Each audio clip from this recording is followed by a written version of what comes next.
5, 4, 3, 2, 1. Fog. A thick, heavy fog hangs over the sleepy valley, creeping and crawling through the hushed taverns and sleeping townsfolk. The moon hangs high over the trees, illumining everything with its pallid, milky glow. It's the night of living souls, the one night a year where the veil between the living and the dead thins, and the supernatural holds their wicked power over the natural. In the castle, 3 people begin for what might be the most harrowing night of their lives. But this story isn't about them yet.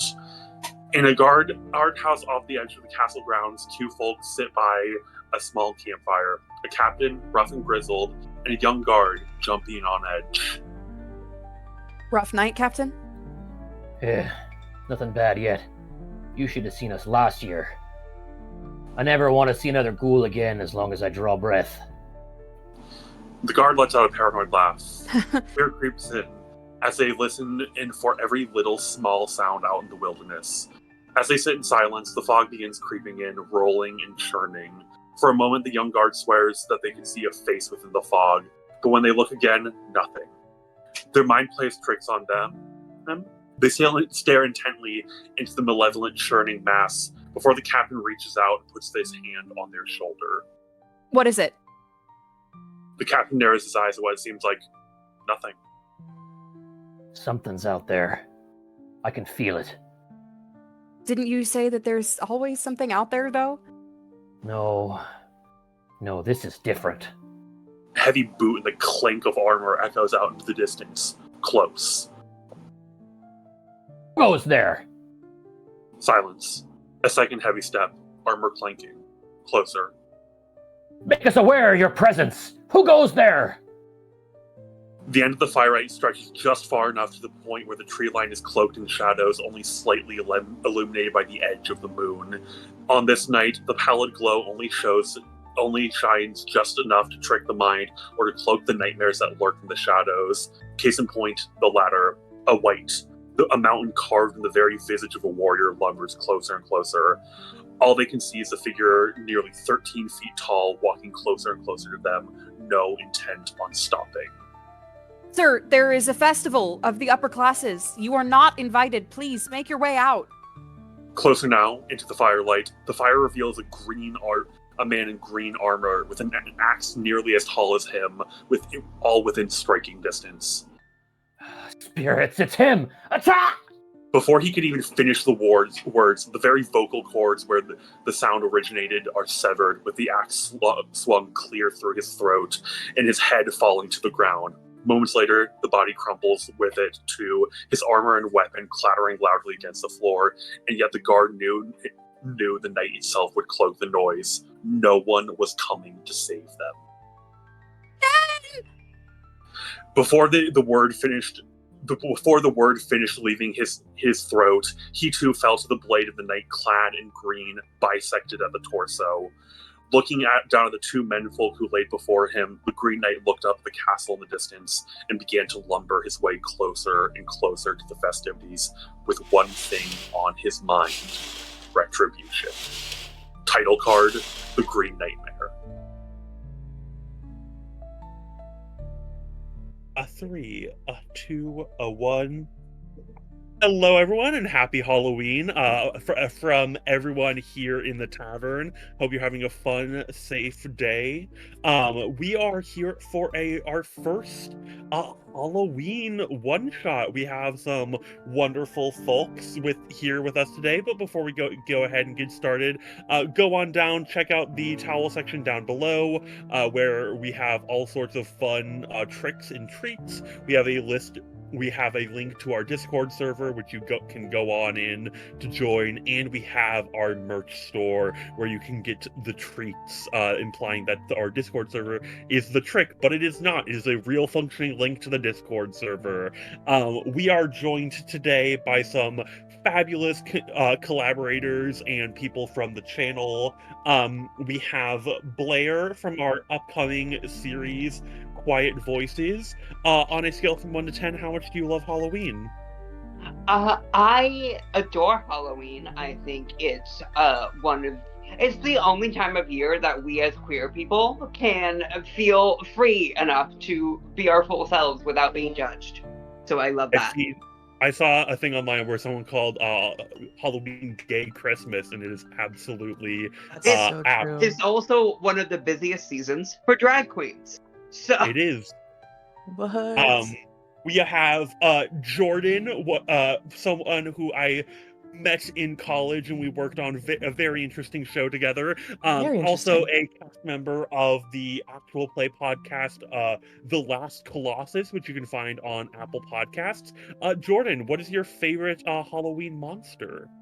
My favorite Halloween monster. I'm in a big werewolf phase of my life right now, but my childhood I was in a big vampire phase. So the pendulum swings. I just Yeah. started watching Teen Wolf for the first time last night. Great show. Oh, great TV show. And with us, we have Dave, our third player for this slasherific one-shot. We have Dave from the YouTube and TikTok channels Mr. Radtastic, who has also recently appeared on the podcast Has to Do with Spider-Man, I think, as well. Dave, what is your favorite Halloween movie? Oh, my favorite Halloween movie would be the animated movie Under Fist, which was the proposed pilot for a spin-off of The Grim Adventures of Billy and Mandy, where Hoss Delgado, Irwin, Commander Scar, Fred Fredberger, and Jeff the Spider form their own essentially superhero team to fight off supernatural threats. And it was like an hour-and-a-half long movie. It premiered on Halloween like over a decade ago. It was awesome. It was a blast. It was apparently like the #1 most watched thing Cartoon Network had ever done on Halloween. And it was never picked up. And then it was just all gone. And you can't find it. You can't buy the DVD. It's not streaming anywhere. It's gone. You got to go to the depths of the internet, but it is still out there. And I still adore that movie. I love it. I have never heard of this movie's existence, and I know what I'm watching tonight. Under David's Fist. sending us all on a hunt. Dash. it's Interesting. I will get you. I have it in HD. I will get it to you. I will gladly take that. Yes. Folks, this is going to be a one-shot inspired by slasher movies, so there will be some content warnings coming up just for general dangerous situations. There will be a little bit of blood, a little bit of gore, a little bit of descriptions of people's deaths, particularly via decapitation. So if that is something that you are not a fan of, as much as I love having you guys here, I would much rather you guys be happy and safe. So maybe you can just have the video going in the background and just mute it so we can still get that lovely watch time. Otherwise, that is it. Hey guys, are you ready to get scared? Yes. I'm ready to be Yes, frightened. please. Yes. I've been so watching excited. slashers all month in preparation. I don't think I've seen a single slasher. I had a research list I made for myself as a way of like, okay, I need to get in the mindset of writing this. Me and Jordan are the same in that we're not. Are you a big fan of slasher films? Neither am I. So it's gonna be a fun time for us. Dude, we're gonna have a great time. decided to just start watching like all the most famous ones because I felt like they're famous for a reason. There's like 10 Friday the 13th movies. I should give them all a try, right? Yeah. So I've seen every single one now. So amazing. Yes. I will put my list of inspirations in the description if you would like to check those out. But otherwise, let us get started. Through the misty fog of the Night of Living Souls, we find ourselves in a Moorish castle in the middle of the countryside.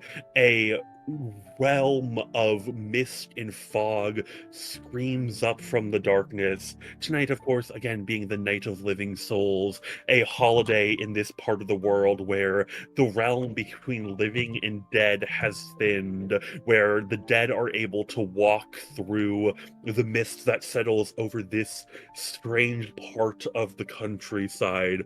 Off in the distance, we hear a scream, and then another, but the rain unfortunately draws that out to the point where the people in the castle cannot hear it. We find ourselves in the middle of Welk Hall, the home of King Orrin Hoffman and Queen Amanda Hoffman, the rulers of this environment, who have invited many people from the surrounding towns and distant noblemen to engage in the royal festivities of Welk Hall. A candlelight flickers and cups are poured of amber liquid. People are screaming and cheering, bobbing for apples. It is a altogether wonderful time in here, for now at least. We are let's take this time to meet our survivors, or maybe not survivors. I'm gonna roll a d4 to see who we go in. Dave, will you please introduce your character? Yes. Stepping out of the mist is a hulking mass, 7 feet tall, until the mist clears and you realize it is not one hulking mass, but 2. There is a 3-foot-tall turtle sitting atop a 3-foot-tall dragon turtleling, riding through the mist heading towards the castle. I am Tarnaby Tuga, the Tortle, and I am riding Dudrix the Voracious Jr., aka Lil Dude. That's awesome. What Iconic behavior. As part of the slasher one shot as well, I've given you guys all prompts. What horror archetype did you base your character around? I am embodying the stoner in this one shot. So Tarnaby does have a pipe. It is lit. There is a haze about him, whether it be mist or something else, who knows? He does, and you Tarnaby, do. Go ahead and roll We your all do. perception check real quick. Ooh, all right. Where's my perception? First roll.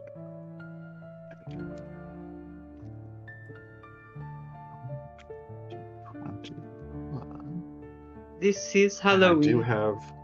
Yes, there we go. Deceptively good perception. Oh, except I rolled a natural 1. So starting off strong. Auspicious. So, as you are traveling through the fog, making your way, invitation in hand, you are coming in the opposite direction of where a lot of people have come in. You pass by a guard station and you think you hear something in the distance. You maybe, but you're not sure what it was, and it is quickly replaced by whispering fog and like the voices of the long dead trying to make their names called through the mist. And you make it to the castle itself. What Night of the Living Souls festivity are you looking forward to engaging in this night? Snack bar, my man. This is a night famous for its treats, and me and Lil Dude, he is called the Voracious for a reason. We are ready to chow down, my man.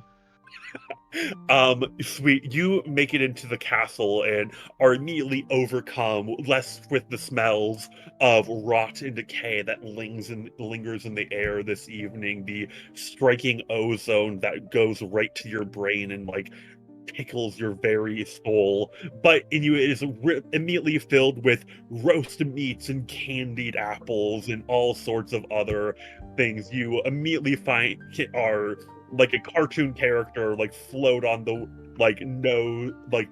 smells of the food itself. Oh, little dude's nose pops up. Little dude goes, food. Wonderful. Relatable. As you are walking by, you pass by a quick conversation. There's a wizard in like these long red robes, and he just goes, "Excuse me, I will just make my way up to the tower for the rest of the night," as he kind of vanishes off and goes in a specific direction. But as you are traveling, you make it to the snack bar, and it is full of anything that both of you could want.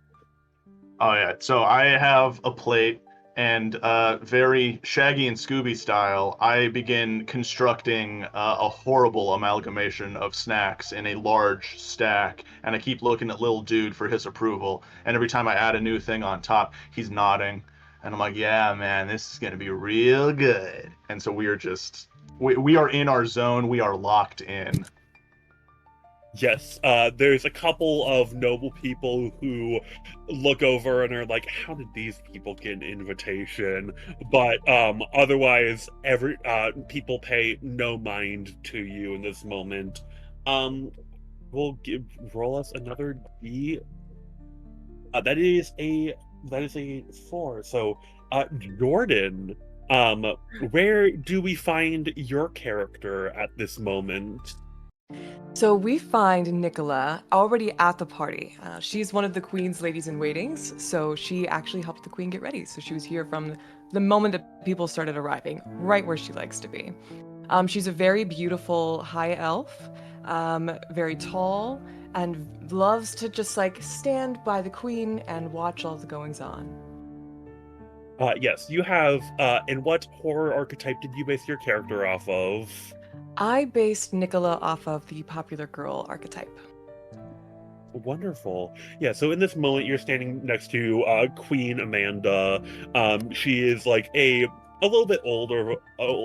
She is beautiful, long black hair curled up into a tight bun. She's wearing a gorgeous orange and brown dress with the most elegant filigree on it, and she is speaking with the most boring man you have ever met. His name is Father Craven. He is the priest of this place, and he's like, well, yes, we have everything we need for the anti-Fae weapon up in the tower at the moment. Everything your king requested. And she's just going, uh-huh, uh-huh, uh-huh. And as she's talking, she just shoots a look over to you, like basically like, get me out of here. Nikola, I'm gonna walk over and, excuse me, I'm sorry to butt in, but Queen Amanda, the head maid needed something. There was an urgent matter about the kitchen, something to do with the catering. Oh, yes. And she puts her hand up and she's like, will you please excuse me for a second? And you walk off into a separate direction. And she's like, if I have to hear about that anti-Fae weapon that the wizard is cooking up, I think my brain will actually explode. That's what I'm saying. I mean, it's a night of festivities. What is he even going on about? Who wants to hear about a weapon during a night of celebration? Oh, yes, tonight's for fun. It's not for, bloodsheddings, all horrors like that. Please, take me to the snack bar. Let's go to the snack bar. Sweet. So you guys travel over there, and you see Tarnaby just sitting there constructing like the most Scooby-Doo-esque sandwich of all time. I'm gonna ask you guys a question. Do you think your characters know each other, or have interacted in the past? I do not know. I feel like Tarnaby, the little backstory I've concocted, Tarnaby is a quite new representative of his people. His people are a tribe of turtles that live on the coast that live in worship and service to the dragon turtle of the area. And the dragon turtle changes from generation to generation. And unfortunately, the last one, Deuterix the Voracious Senior, sucked. He was a jerk. He ate a lot of trade ships. He was called the Voracious for a reason. He was kind of a scourge to the ocean. and I'm hoping that I am the one tasked with raising Deuterix the Voracious Jr. I'm hoping that I can make him a much more chill guy. So I think I'm quite new to this position, and this is perhaps maybe the first meeting of the soon-to-be Coastal Guardian, we hope, and his caretaker. So this is probably our first time meeting. I feel like Nikola knows exactly who you are because she makes it her business, and she is deeply offended that you haven't sought her out yet. Completely fitting. I think Tarnaby is he's stacking up food, higher and higher, and I think while I'm backing up, getting little dude's approval for every single additional item, I think I accidentally bump into you for whipping around with the precariously stacked thing of food. I'm like, oh, my lady, and I try to bow while also holding the food. No, you certainly know how to have a good time at a party. Oh yeah, I heard the food here is bodacious, so little dude and I are getting as much as we can. Well, you wouldn't be wrong. I'm just gonna give Queen Amanda a little bit of a side eye and just be like, shall we avail ourselves to the snacks as well as this fine gentleman? The queen! And now I fully spill food onto the table. Roll a dexterity saving throw. Okay.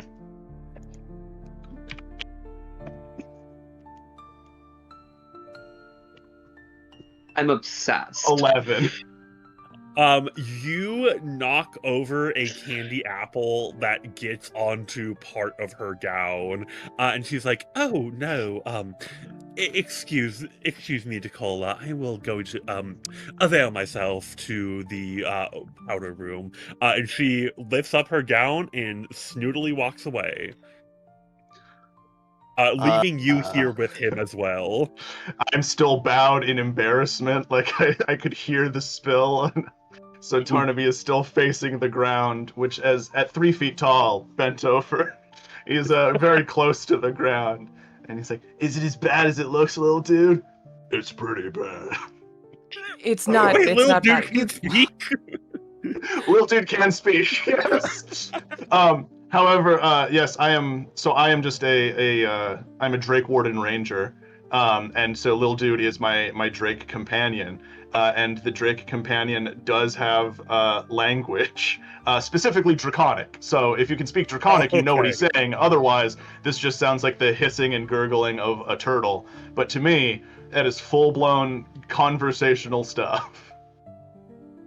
That is wonderful. You see there's a Dragonborn noble who just looks over and is like, "Is that a child?" And he just looks down and is like, just shyly nods away. You can stand up now. She's gone. It's quite all right. Accidents tend to happen in a big room like this. Sorry about that. I feel like that's not a very good first impression. I am Tarnaby Tuga, and this here is my ward / liege, Lil Dude, Deuterix the Voracious Jr. And little dude in Draconic, so whether or not you can understand it, it's like, "It is a pleasure to meet you." I do not understand Draconic, so I'm just. Then you I just think hear, I like. and as it bows. I think she just like stares. She just gives like a little curtsy after staring at him for just a moment too long. Just, it's a pleasure. It's a pleasure to make your acquaintance. I've heard quite a lot about you. Yeah, I'm really hoping that little dude here is not gonna be like big dude. That was an R bad situation. That dude really just he went for it, man. There's only so much you can do when a dragon turtle decides to stop listening to you. Ain't that right, little dude? Oh. Little dude just looks at him and just sort of shakes his head. That seems like quite the pickle. Yeah, it's really weird, Well, welcome to the celebration. Hopefully you can let your worries go, at least for the evening. Yeah, I'm really hoping little dude sees here that, people aren't that bad. Maybe you don't want to eat them when you get real big. Oh, that's excellent. Yes, a good thing to teach a young dragon turtle. As we move over from this scene. Blair, would you like to introduce your character? Yes, Nikora, she stands at about 5'8". She's actually encroaching upon 5'9". She's like almost there, but not quite. She is also elven, but she has a much paler complexion to her than perhaps Nikolai might. She is currently like she's at the celebration because this is where likely one of the like head guards probably would be presiding over the celebration, and she is like making sure that like all wards are up, making sure that like that this party is like at its top protection. And she's like going over like a plan should there be any kind of kerfuffle. Yes, amazing. A couple of your guards are here with you.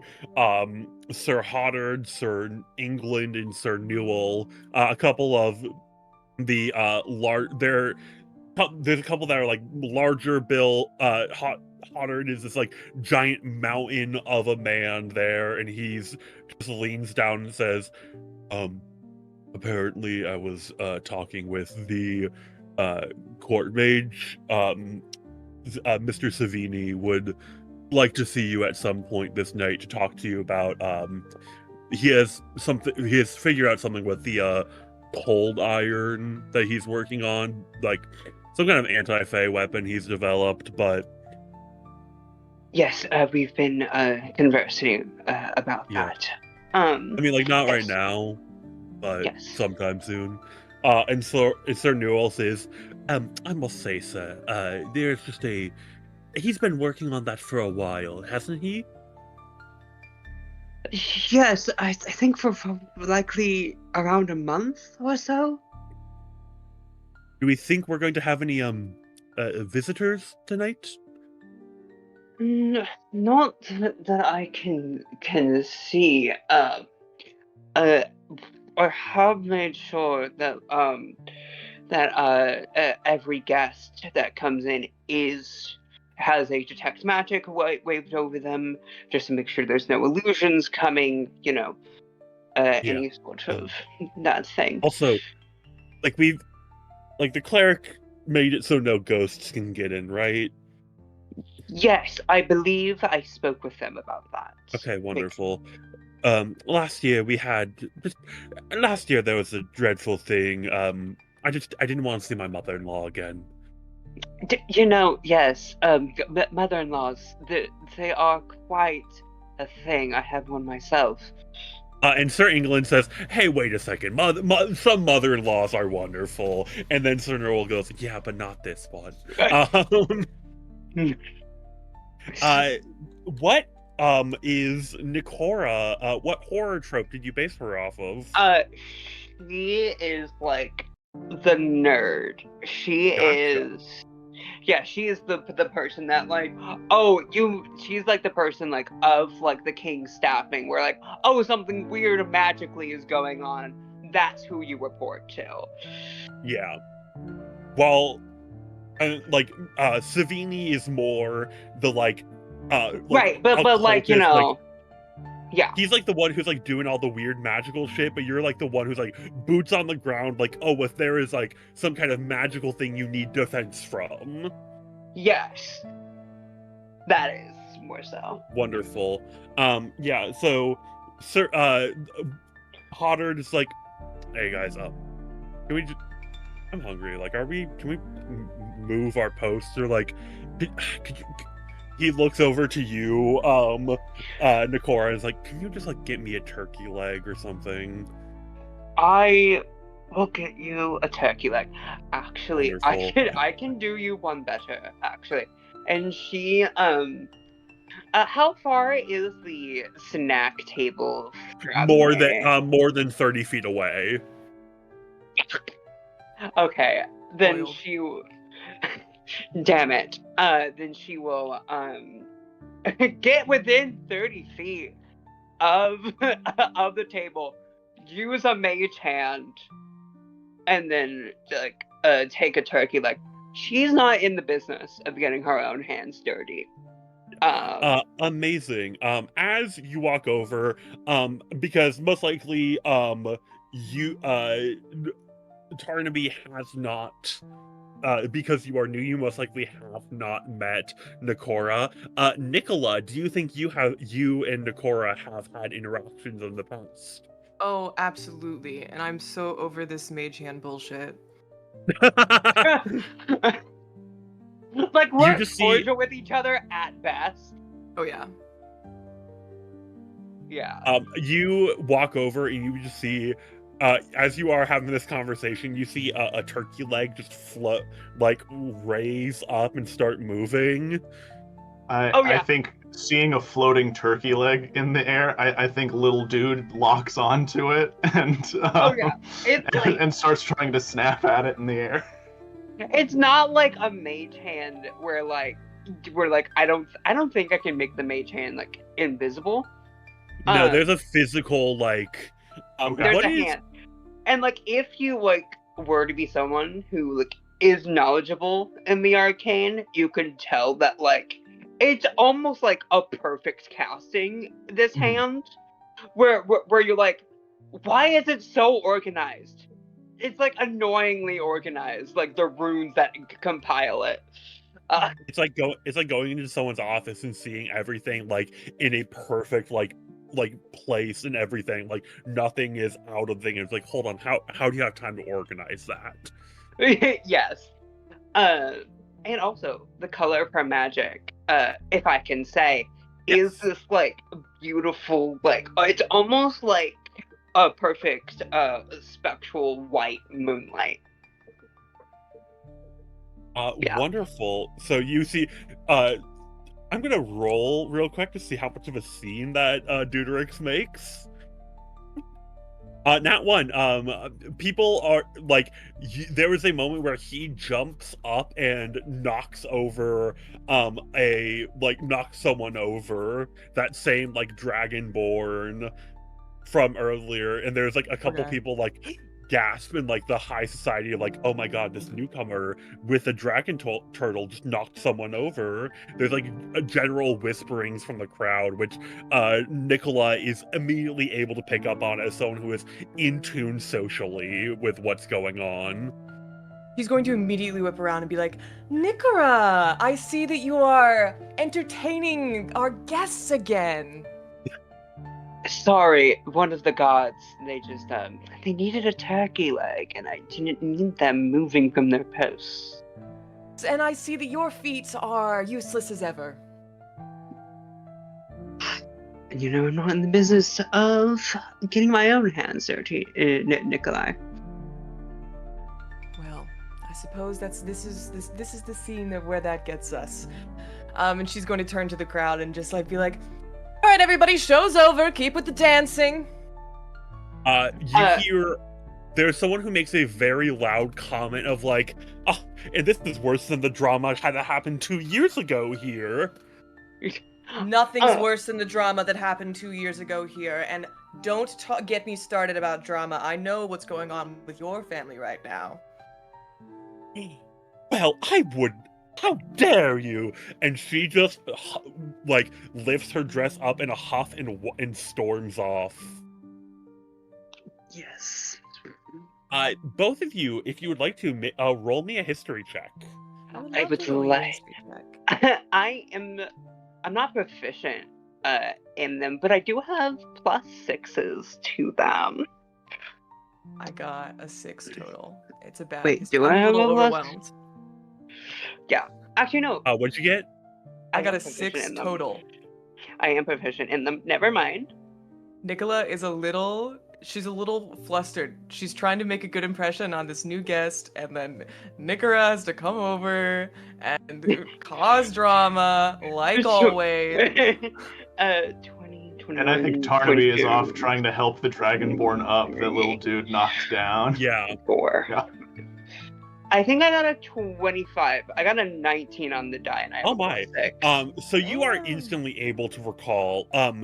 2 years ago, there was a event that happened on this very night where a Fey warrior cloaked in green came in and issued a challenge to the king that if he was able to strike him down with a single blow of the axe, he would be able to keep this very powerful magical axe. And he was with the caveat that 1 year later he would come back. He would have to seek him out so that he could deliver the same blow to him.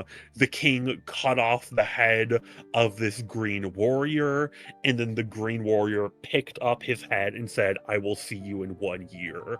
And that happened 2 years ago, and the king did not seek out that green warrior. So there's like a little bit of whispers of like, oh, like people are like, well, I wonder what's going to happen this year if we're going to have any Fey invaders of some kind. Which is why Nikora is being very particular about like how protected this party is. She's being very particular about this. People who got lower, for the people who got lower didn't roll, either like it's so common knowledge that it's like just kind of faded into the back of your head, or for Tarnaby, you have heard whisperings of this event happening, or like you've heard a couple references to like some kind of Green Knight, but you don't know what they're talking about.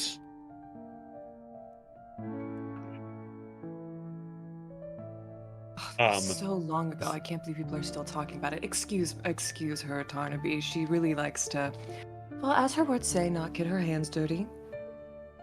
I understand that, and Tarnaby casts Mage Hand and brings like a cupcake over to himself. You see that his magic is made out of smoke. Oh god, I'm insulted just on all pops sides. right into his hand and he just starts eating a cupcake. And he's just like, it's pretty cool for like the really sticky treats, you know? Well, Yes. I suppose. Before... Sorry, what were you going to say, Jordan? No. Oh wait, wrong person. Sorry, y'all have very similar voices, weirdly. It's a queer thing sometimes. I'll start talking with an accent. Don't even try me. Oh, listen. We got two actors in here. We got two actors. What was Blair? What were you saying? Oh, I think I was just gonna like have Nikora be like, having seen that bit of magic, she's like, "You're lucky I didn't prepare a counterspell today." So you actually aren't even high enough level to have counterspell yet, I don't believe, because we're level 4. No. Then retract that statement in my brain. She's working up to it. Wonderful. As you guys are talking, as this is going on, there is a you guys are in the Grand Hall, which is a part of in where you guys are. It is the party's happening in the Grand Hall, in the Grand Foyer, and the entrance to the castle is at the very far end of where you guys are. So there's the throne on one end, the entrance, and then the entrance right here. You guys are right here with the snack table, which is a little bit closer to the grand entrance. The king is just kind of talking for a moment, like regaling a bunch of people with stories long past. And before you guys, as you are walking off, everyone hears who loud knocks at the door. Oh. Nico, have we gotten everybody in from the guest list yet? There's a serving woman who's like, yes, I believe everyone who sent an RSVP is here. And then again, as she says that, 2 loud knocks on the door. if you'll allow me, just like I feel like this is something she would do, just as just because she has probably done it so often. She like brings up like a small like arcane like guest list, just because I feel like she would have like a copy of it, and she like runs through the names. Is it true? Is everyone's here? Everyone's here. Okay. Alright. Don't be alarmed. I'm sure everything's fine. We might just have someone who didn't RSVP in time. And with the third set of 3 knocks, the very doors are blown off their hinges in this moment in a feat of divine strength, crushing someone underneath it in this moment, as standing in the doorway as the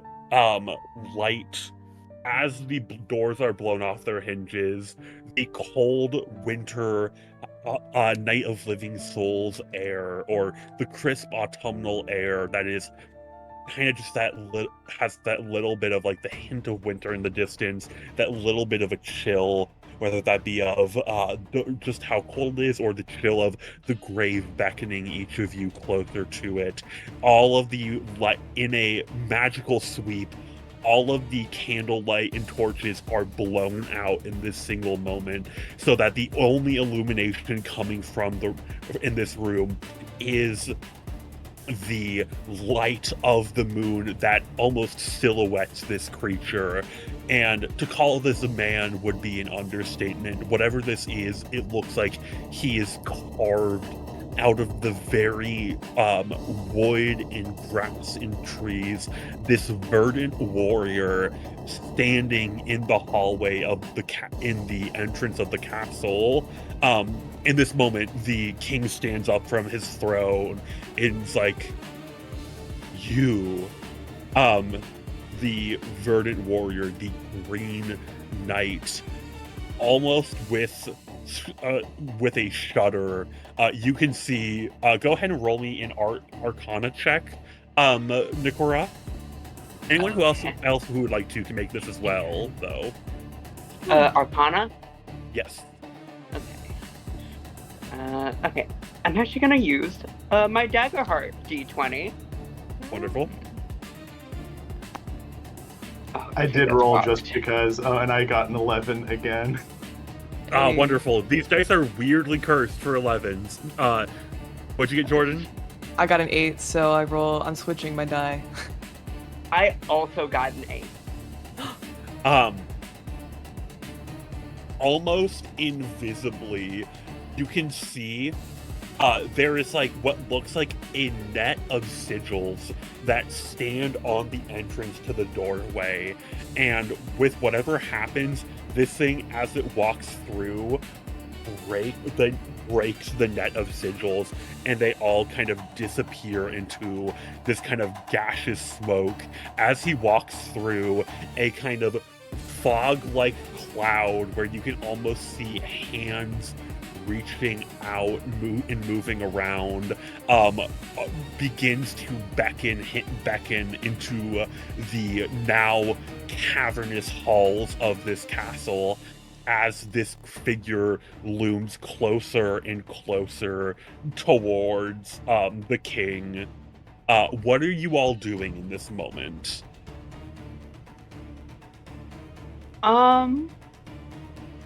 Fuck. Alright, How does the person that the door crushed look? Like, are there any signs of movement or life or anything? Roll me a medicine check. Oh boy, what's my medicine? I'm immediately... Remind me, Jordan, how to pronounce? Because we're very similar pronouncing names. I think it's Nikora and Nikola. No, Nikola. Nikola. I rolled a natural 20 with a +6 in medicine. Yes, you did. Well, as you, with your tiny little turtle strength, lift up Skullus to pavement. Ooh. Dead on the spot. You think that like this person went from a living, thinking human being to a smear on the pavement within seconds. Question. Dude, I'm getting kind of freaked out, man. Should I drop the door again? Splat. Question. Having worked with the court mage on like the defense stuff, do you think with the court mage he would have put up a telepathic bond between the two of us? I'm going to roll a luck check for this. Yeah. Just because we're coordinating. I will say, you guys have been very busy today with getting everything ready. This might have been something that fell through the cracks. On a 15 or higher, I will give you a telepathic bond. Okay.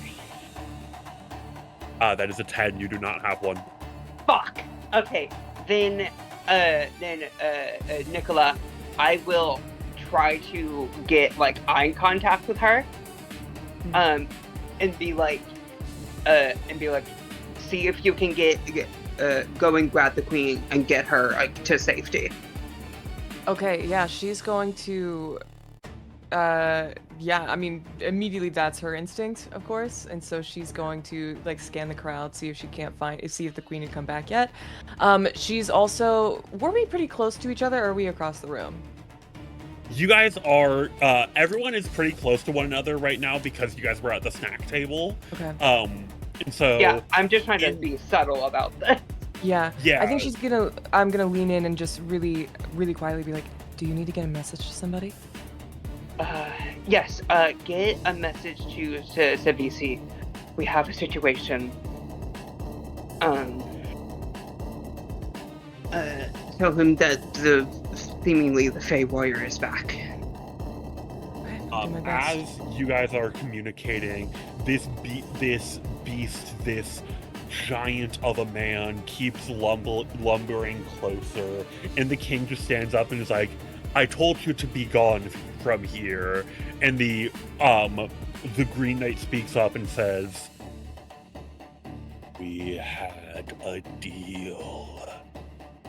1 year was to pass, and you did not show. And as he is saying this, he is moving closer and closer. At this point, guards have raised their crossbows. As he's walking closer, the guards fire, and these arrows just sink into him, and they seem, in seconds, whatever damage they dealt, the skin knits itself back together. In the air, the crossbow bolts just fall back out and clamber down back onto the floor. As he lumbers closer, the king says, no, be gone from here. And with a movement of an axe faster than the very light of day itself, the knight raises his axe into the air and cuts the head clean off of the king. Oh my god. Carnaby lets out the highest pitched shriek, like a noise you think a turtle shouldn't be able to make in horror. Seeing that effectively, my boss is dead.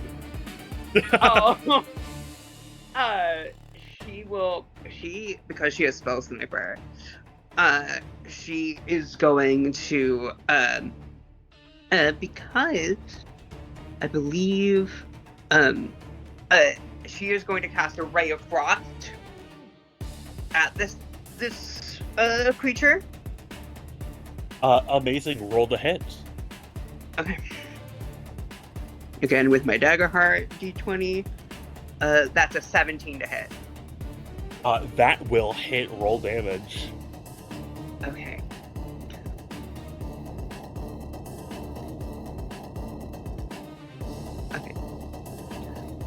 That is 5 points of cold damage, and his speed will be reduced by 10 feet until the start of my next turn. You shoot this him, and whatever magical fey arcane wards, as you blast this beam of cold at him, sigils appear on him in this kind of runic fey language and are able to stop part of the ice, but you're still able to freeze part of his armor, and within seconds it just the armor goes back to how it used to be. You see one person raises one of your guards, Sir Hoddard, raises it in halberd and strikes it into him.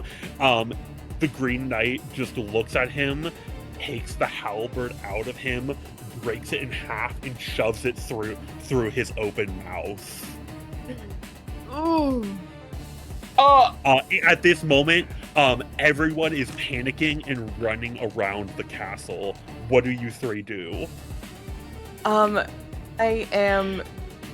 need to go find the queen. I'm gonna look at, I'm gonna say to Tarnable, come with me? All right. Yeah, this way. Follows. Yes, and I will, do I feel like I have enough guards left to be safe? Yes. Okay. And like, I feel like I can sacrifice one to go with them, and I can still be safe. Okay. There is enough guards left. In this moment, everyone is running around, and as the last image you have of is the guard, the Green Knight raising his hand up into the air, and you see vines begin to wrap themselves around the entrance, and as he is doing this, he is laying waste to the rest of the crowd there, sinking his axe, and you see many more people fall as you guys run away. Yeah, like, I'm gonna send a guard with them and see if I can't try to meet up with Ceviche. Wonderful. So I will say Sir Newell goes with you guys. So we are going to actually move into a little bit of I'm stealing this from Daggerheart, this kind of system that they have called a countdown, basically. Your goal right now is to find the queen. I will give you guys a countdown of 4. And so how this is going to work, every time you succeed on a check, the countdown will go down by 1. A nat 20 will have it go down by 2. The DC you're trying to beat here is 13. You can use any skill you would like, so long as you can justify how that skill would assist in you trying to find the queen. I have the message cantrip. I would love to use that in some way to try to get a message to the queen and see if I can get a response on where she is. Wonderful. Roll me a performance check. Yeah, I would love to.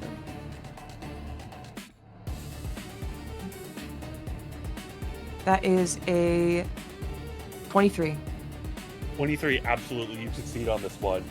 So you are trying to find the queen in this moment. We will get back to you in a second, Nikora. Yes, that's fine. You succeed. You are Even able though to we're get a message off. You're able to get a message off to the queen, and she gives you she's like, I'm in the bathrooms at the moment. Wonderful. Tarnaby, that will go to you. Even though we are in a castle, you said the surrounding area was forest. Would that be? Would my favored terrain proficiencies kick in, or because I'm inside, would that just be a wash? You know what? Because of the fact that the castle is now encased in these like vines and everything, in this like verdant foliage, and you guys are around it, I will allow you. And also because this is a one-shot, and if you don't get to use one of your features, that isn't fun. So I'll give you your favorite terrain, absolutely. Then as a ranger in my favorite terrain, while tracking other creatures, I learn their exact number, their size, and how long ago they passed through the area, so I can try and figure out where the queen has gone and how recently she has passed through. Yes, absolutely. Give me a survival check with advantage. I'll say. Let's see.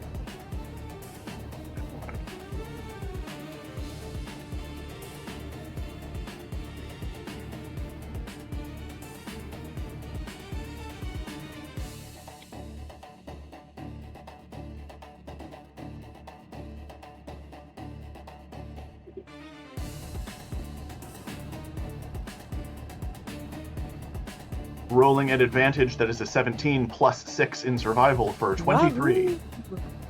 Wonderful. You succeed on this one. You are able to, quickly are able to deduce, like, okay, cool. And as you are walking, that ghostly mire-like fog begins to again linger on all of the floor surfaces of the castle now. You can almost see vague faces appearing in the fog itself. So we're getting even more like the inside of this castle is slowly becoming more and more like that of the natural world in this moment. You are able to find the exact path and you know the way to get there. And so you are able to take them there. I'm going to roll an environmental turn at this moment. 13, nothing happened. Sweet. Jordan, that is your turn. Yeah, I'm trying to think about... I mean, she knows this castle like the back of her hand, and especially with Tarnable kind of tripping through the... I'm assuming we're communicating about what's going on. Yeah. Yeah. I think she's just like, okay, I know there's this many bathrooms, and I know we're going in this direction, so it's narrowing it down to these bathrooms.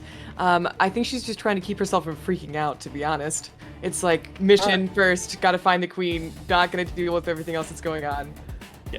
What would keeping yourself from freaking out be? I will say it can either be a persuasion or a deception check at yourself. Wow, that's awesome. I'll do it as a deception check. Hiding your freak out from your own brain. She's not freaking out. She's so relaxed. Telling yourself everything's fine in this scenario is a deception. I can handle this. I can handle it. I'm fine. I'm not freaked out. I'm handling this like an adult. I'm not having a crisis. I'm the most adult person in the room. And she is, because that is a natural 20. She's Wonderful. Natural 20. Also, as part of the rules, natural 20 counts as 2.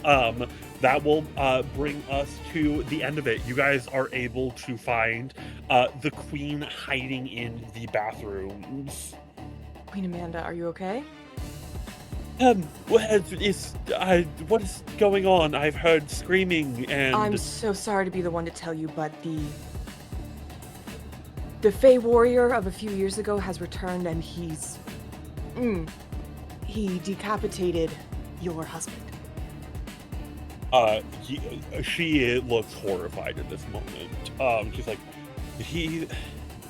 Warren? I'm so sorry. This big green guy just kicked out the door and he started killing everyone, man! What he said.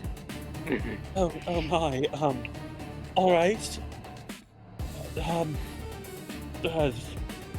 We must make our way to the wizard. He will know what to do. Okay. To the wizard. And the people that are left in the ball is... No, the wizard will know. The wizard will know. Okay. They're next. Is everyone fine? That's most likely a no, is it? I'm fine.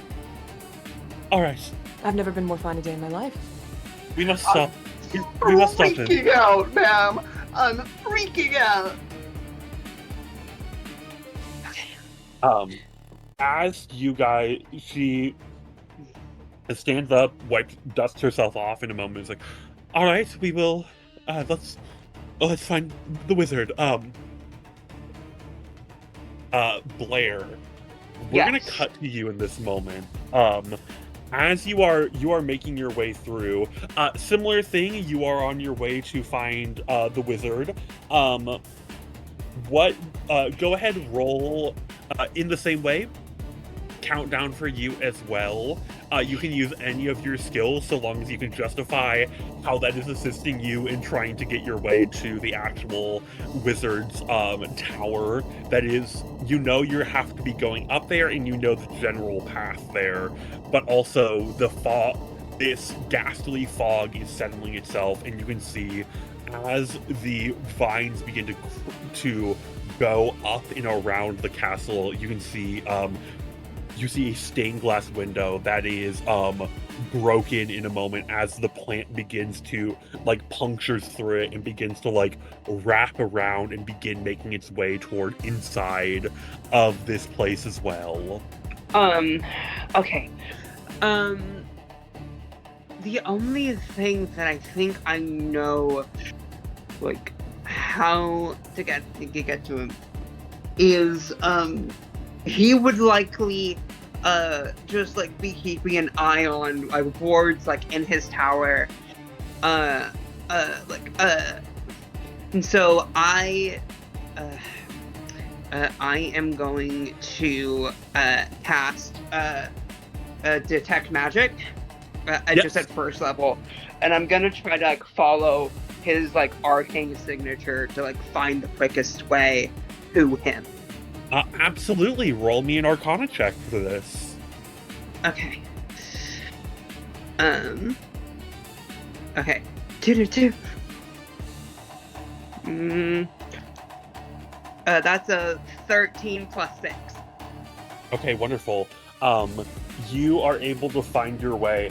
As you are traveling, you pass by the door and you hear rattling from the inside of it. Okay. And there's... Okay, I hear rattling from outside of a door. Yeah, as you're traveling, there's a door, and you can hear slight murmuring and the door handles beginning to rattle. Okay, and there's no way that Okay, then I will. I'm using a spell slot again. Oh my god.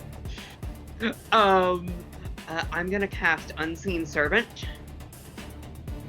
Can Unseen Servants go through walls and things? Let me look. Unseen Servant. It doesn't say hands. Invisible, mindless, and shapeless. So I will say you can. Okay, I will send in an Unseen Servant through the door.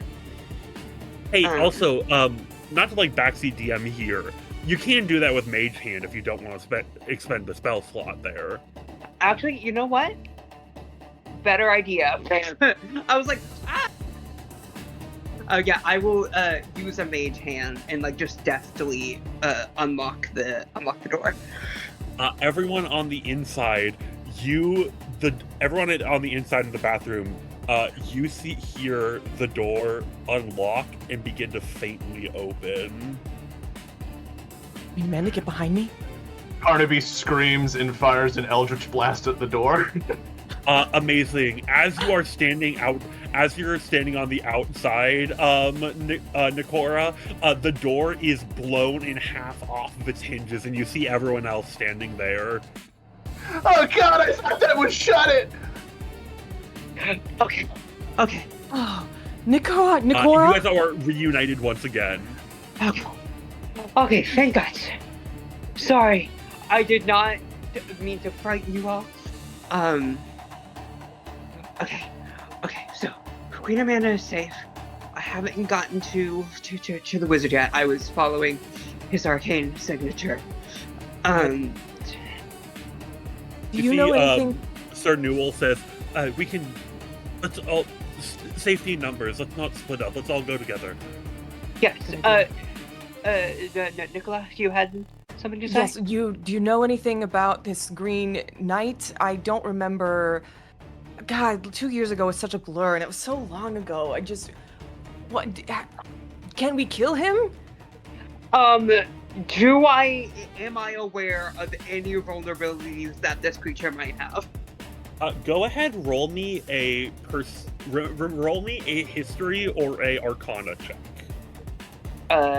But both are. I did not plan on the queen being a character, so I'm frantically giving her a stat block.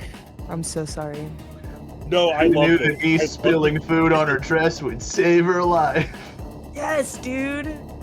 This is why I love D&D. I can just get thrown for a loop so easily.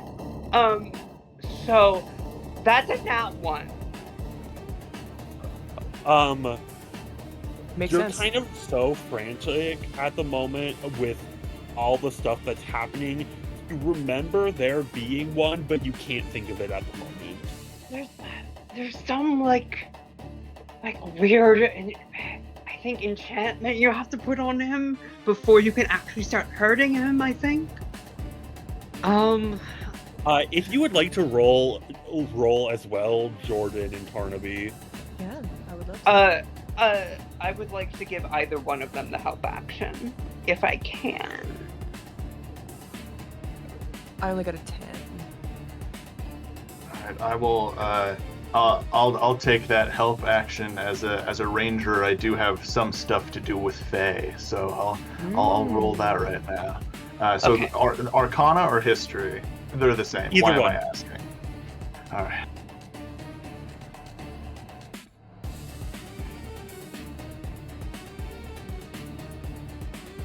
Jordan, the queen will give you a help action as well. Oh, slay. She knows things too. Great, that's a 23. And yeah, with advantage, I only got a 15. Wonderful. Both those would have passed. You guys remember hearing talk that, through the rumor mill of the night, the wizard is working on some kind of anti-Fae weapon of some kind, and he went up to his tower earlier. So if you want to find out what can kill this thing, you need to make it to the wizard's tower. Okay, so all right. You guys So were we looking need- for that guy with the beard and the red robes? Yes. When I walked in, he said he was going up to his tower. But yes, I was following his signature so that I could. Well, So Glenn, that- what are we waiting for? Let's go to the tower. He'll know how to kill this thing. He's working on that anti-Fae weaponry, isn't he? Yes, he's been The working on queen that for nods. like a month.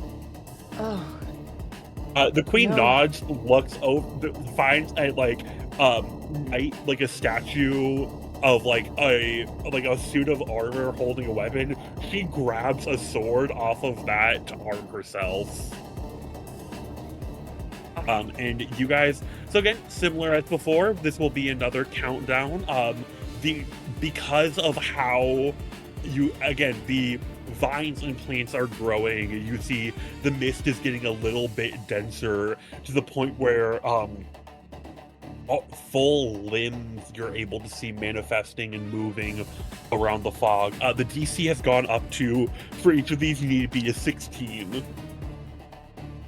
Okay. So it's getting a little bit hairier of a situation at this moment as, the monsters have made their way deeper and more into the castle there. At this moment, I'm actually going to put us into an initiative order just for safety of making sure everyone is knows when they are going. I will.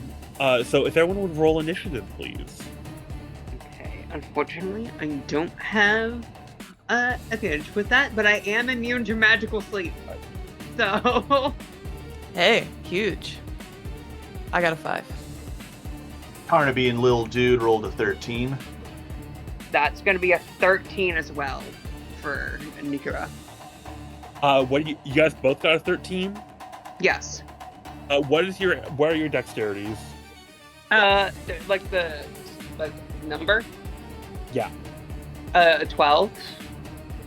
Then I have a 13. Wonderful. So I'll have Tarnaby go first then. Okay. All right. Awesome. I think Tarnaby takes a a far too confident step forward before immediately stopping and turning around and saying, "So, like, what direction is the tower?" I feel like we both wordlessly and simultaneously just point in the direction. Yeah, Barnaby just nods like, and heads off in that direction. Wonderful. So will you, again, you can use, because this is our second round, you cannot use skills you have previously used before as well. So if you've already used a deception or a survival, you can't use that skill again. okay, so we can't use Arcana again. Awesome. And again, you can use any skill so long as you are justifying how you're using that skill to help you. Like what Jordan did with the deception of like cooling yourself down. Awesome. So Tarnaby, that will be you first. Well, then I think what I'm trying to do is heading towards the direction of the tower. I will try and use my stealth to make sure that we are cracking the least amount of leaves or vines or whatever is spreading through the castle. We are trying to get through as quietly as possible. Yeah. Wonderful. Roll me a stealth check.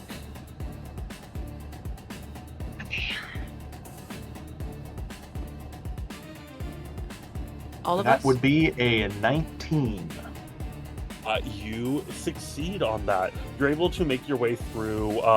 As you are traveling further and further, it's getting a little bit denser, but you're able to even see through the fog. You're like, there's a moment where someone's about to step on a twig, and then you just slowly reach over it, and you do not end up doing so. We are at the countdown is at we are at 6 now. Once it reaches 0, we will get there. Okay. That will be Nikora next. Okay, so Arcana's like out of the game. Okay. I will. Okay. What could I potentially use?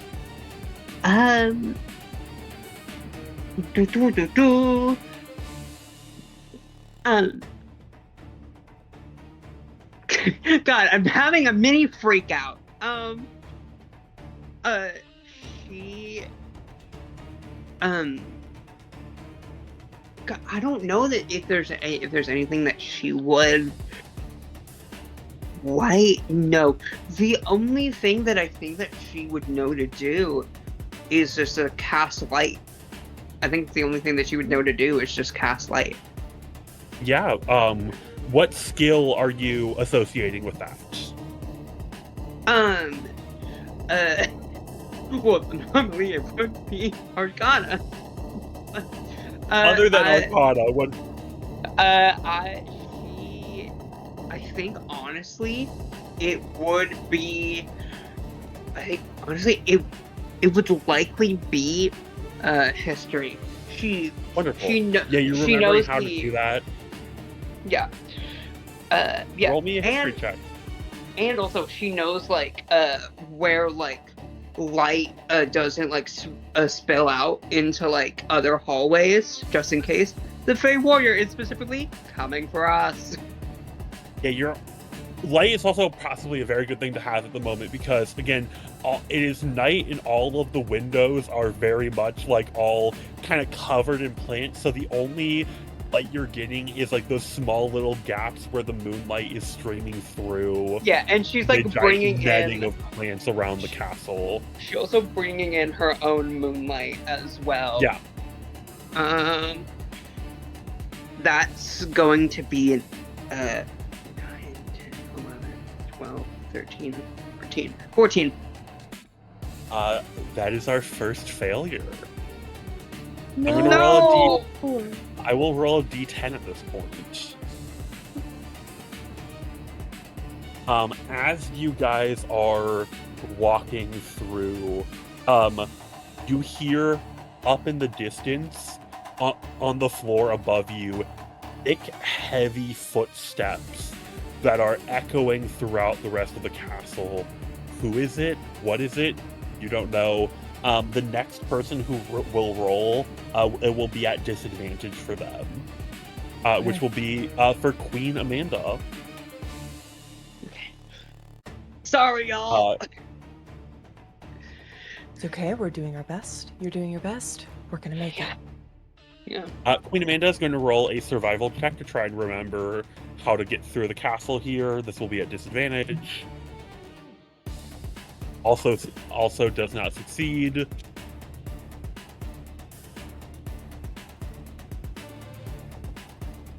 Has that disadvantage on that? 9. Yeah. A I 9 would on have the used random. survival. I would have used survival, but I only have a +3 to them. As you guys round a corner, you see in this moment, again, the Night of the Living Souls, the dead are able to roam the earth once more. And you round a corner, and you see there are just 3 ghosts that are standing in the middle of the hallway. They are just looking at you guys. One has like a top hat, the other has like weird funny hair, and they just go, and they're pointing in a direction. You guys, the ghosts point you in the right direction, and it decreases the counter by 1. Thank you, ghosts. Everyone roll a perception check real quick. Perception? Okay. That's only an 11. That's gonna be a nat 20 for a total of 23. Whoa. You love to see. Yeah. I'm like manipulating the moonlight as best as I can to like see as effectively as possible. And that is an 18 for Tarnaby. Wonderful. Everyone who got above a 15, as you guys are walking through, you pass by a mirror. You look over for a second, and one of the ghosts is just sitting. One of the ghosts is also sitting on the back of little dude's shell. You look back again. You blink, look back again, and it's not there anymore. Oh my god. Friendly ghosts? Little dude, wonderful. did you just feel anything right now? Little dude's just like, nothing here. Oh, do you man. speak Draconic? Does Nikora speak Draconic? No, she speaks common sign language, Elvish, and primordial. Wonderful. No one in the party can hear what little dude is And saying. even better, because Lil Dude can only speak Draconic, Lil Dude also has no idea what anyone else is saying except when Tarnaby speaks to him in Draconic. That is So wonderful. awesome. So, like, are you on the fly, like, interpreting for him? Oh yeah, I am just, I don't think I'm even interpreting. I think I'm just like turning every now and then. I turn towards the turtle and I'm just going like, and it's looking at me going, Got and it. I'm acting as if I'm just talking normal. Like, you don't know. You're like, is this a turtle thing? What's going on? Right? What's going on with that? Like, I had to take Wonderful. primordial fastest. Fuck. Wonderful. That will be who is next in the initiative order? That is Nikola. Nikola? Nikola, thank you. I got you. Just trying to make sure we're keeping Nikora. Oh, and- absolutely. No, I'm glad we are doing that. Yeah, man, because way out here. Yeah, I think she is like, as we're going through and as the landscape is slowly changing and this castle is slowly becoming more and more foreign, she's going to just try to see the identifiable parts of the castle. I'm just going to roll a straight perception check and make sure we're going in the right Absolutely. direction. Yes.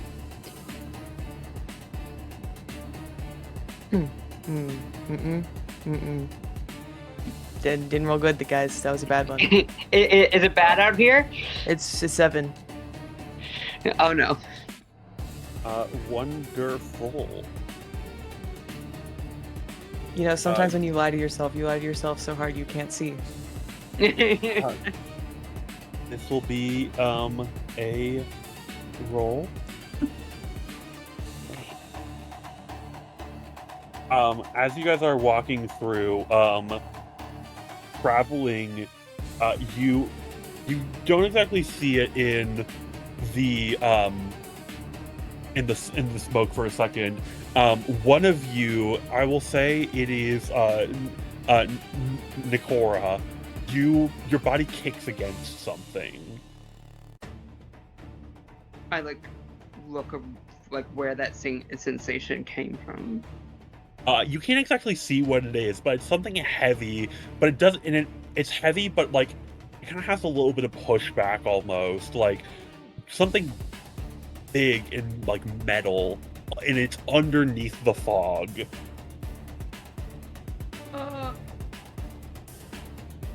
Oh, can I try to get the scope of how big it is, how much space it takes up, using my hands and things? It's about the size of a person.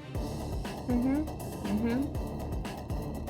if and the thing we're running from, it's bigger than us. It's bigger than bigger me, right? than a person.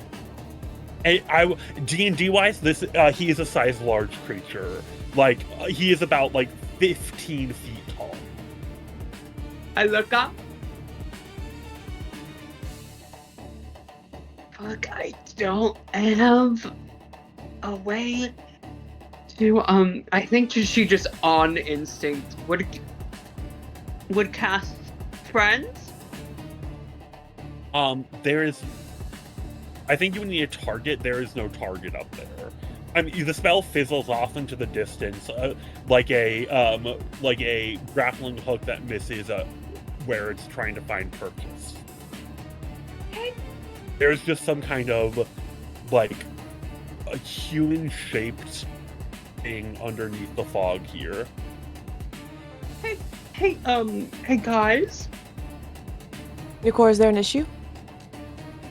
So there seems to be a person in the fog. When you kicked them, they didn't react at all. I'll give you that. Okay. Is it Okay. Can I roll a wisdom saving throw just so she doesn't go mad? Yes, absolutely.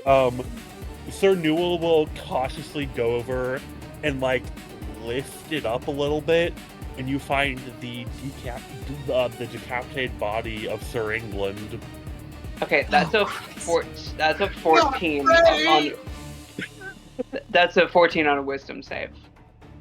You find the body of one of your knights, and there's a moment where fear and panic grips you, and you immediately shove that down. Get to the wizard. We can warn later. Okay. I'm also glad that you caught that, Dave. If I'm not mistaken, that is that Freddy, Michael, and Jason are the three knights, or is it? Kane Hoddard played Mike. Yes, that is Freddy, Michael, and Jason. Yes. They're named after the actors of Freddy, Michael, and Jason. That's so awesome. I've been seeing those names all month, so I was just like, gotcha. You saw Kane Hoddard, Robert England, and I forget the name of Jason, but one of the actors of Jason was named Dick Warlock. That's an awesome name. Amazing. Michael, I mean. One of the actors of Michael was named Dick Warlock. Dick Warlock. It's a fact I've been sitting on all month, and I haven't had anyone to tell it to. I'm so glad to hear that. Yes. That's great. She will inadvertently attempt to step around. Just try to be respectful of the body. And try to continue going in the fog whilst her was I able to cast my light? Yes, you have light up. Okay, then it's a small sign that she's freaking out just a little bit because her light is flickering a little bit. She's not able to keep full hold on the cantrip. Wonderful. So we are at our next round of this. I will Tarnaby, that's you. Okay, if I can't use my other stuff, I'm gonna, I will bequeath this turn to Lil Dude, and I will try to use my animal handling skill to have Wonderful. Lil Dude lead the way for a little bit. Wonderful. Roll animal handling.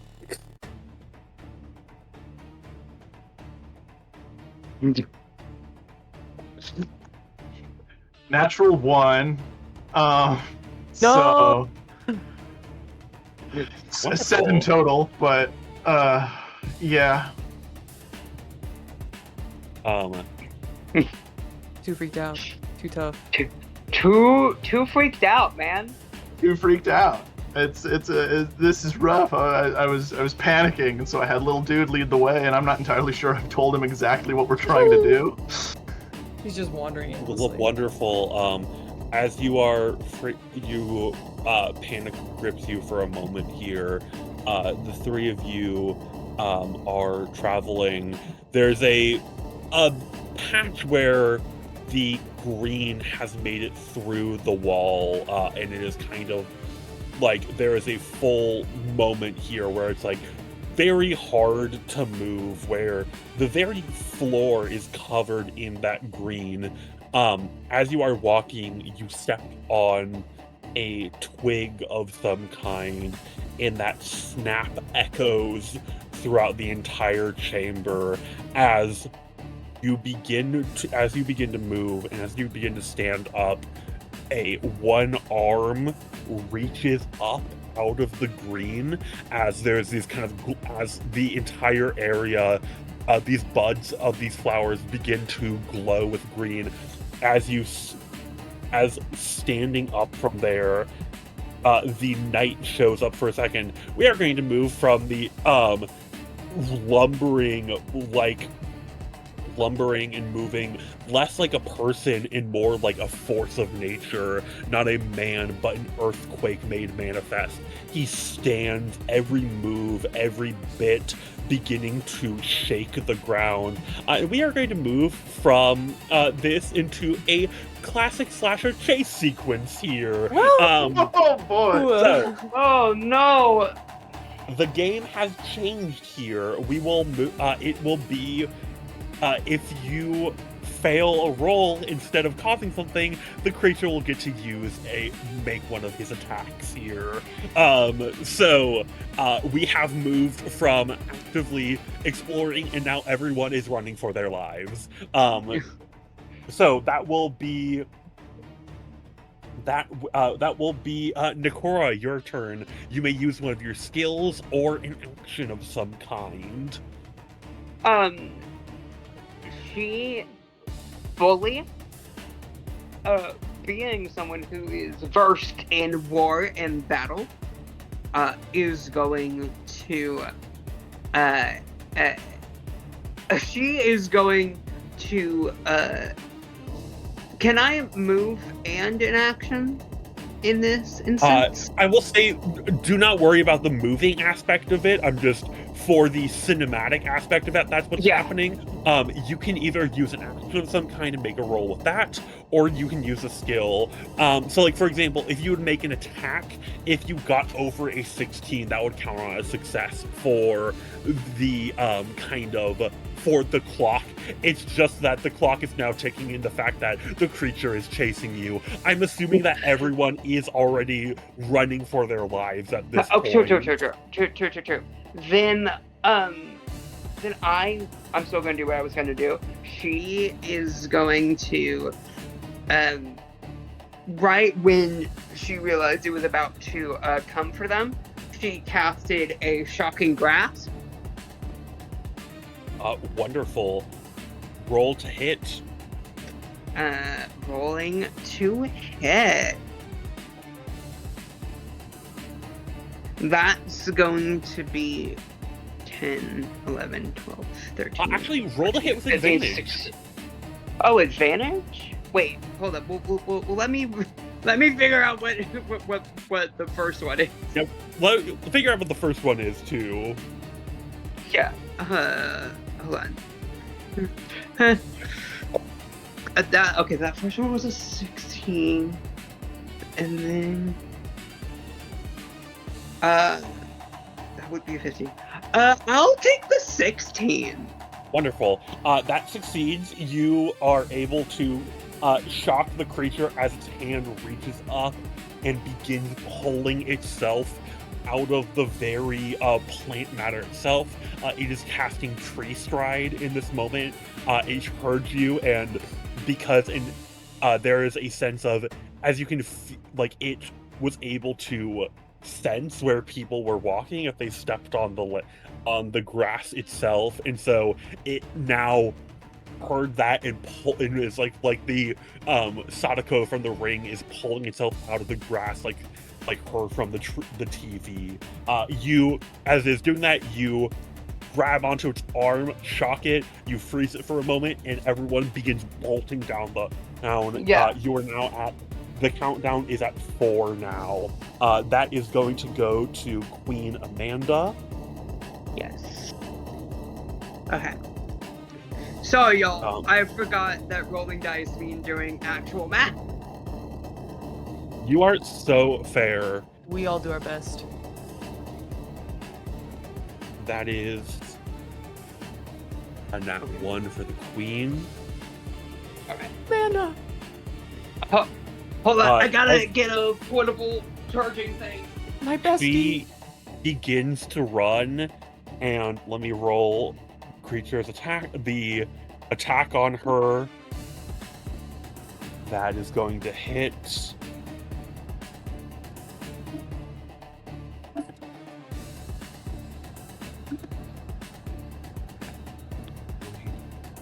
I'm so you sorry watch about your as the Queen, she begins moving, but running in a very tight, constricting dress.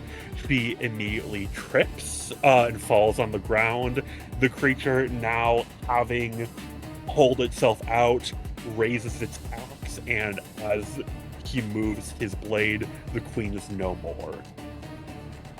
No! Oh. And just to real clarify, good. there's no head on that thing. There's the cure wounds wouldn't do nothing in this situation. Double her hit points. Okay. Yeah, I'm not gonna do it because this is an audio medium, but I want you to imagine the classic slasher, like, horrified scream. Yeah, you have the full... You get your full, like, Jamie Lee Curtis scream in this moment. The full-blown Scream Queen moment. Oh, yeah. That will go... Thematically, that will go to Nikola from here. Yeah, Nikola is, just like, knows she needs to keep moving. Just watch that happen, and she's going to try to cast command on this knight. Ooh, wonderful. Yes, absolutely. He needs to roll a wisdom saving throw. I do unfortunately think he's probably wise, but I'm trying not to metagame. Yes. I thought about it for person, so if yours doesn't work. It rolls a 4. What do you tell it to do? I tell him to halt. So it's like Wonderful. she watches this knight decapitate the queen, and she just screams down the corridor, "Halt!" And just like sobbing. Also, it is. I will say it is immune to being charmed. However, I will also. I think narratively, it takes a moment. The spell settles for a second. However, it is able to overcome that, but still buys you a fair bit of time as well as you begin running. You guys knowing the layout of the castle, you are about one hallway away. You're about one hallway away. You're very close at this point. We are. The countdown is at 3 now. That will be. That will be Sir Newell. He's going to roll a real quick religion check, praying to God at this moment. Real quick, command isn't technically under the charmed condition. Oh, it is not. No, I could have sworn it was. Absolutely no. He is frozen at this moment. He is desperately trying to move, and he is just like struggling against invisible phantasmal restraints. Thank you for calling me out on that. I could have sworn it was charmed, but No, never I mind. fully believed you, but then I was like looking at the spell and I was like, I don't see charm. Oh, thank you for looking that up. Yeah, because charmed is in some of my other spells. He fails that one, but he can't move because he's halted, I will say. Yeah. Wonderful. Does halt just mean his speed is 0? Yes, on its turn, the target doesn't move and takes no action or bonus action.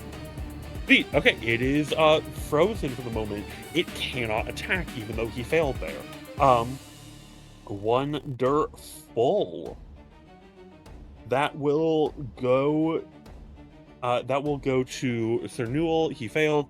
After that is Tarnaby there. I think Tarnaby and little dude, they're just running. They're bolting out of here. We are using both of our actions to run our full speed down the hallway with everyone. Wonderful. Are you using athletics, acrobatics? Let's see. I guess we will do. I'm not very good at either, so I'll go with acrobatics because at least that's a Wonderful. +1.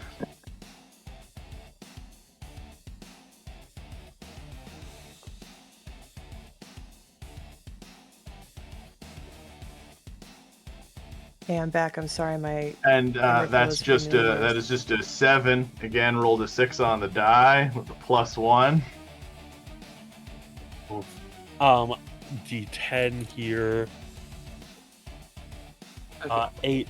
As you are running, thankfully, you see there's a couple of there's a couple more ghosts.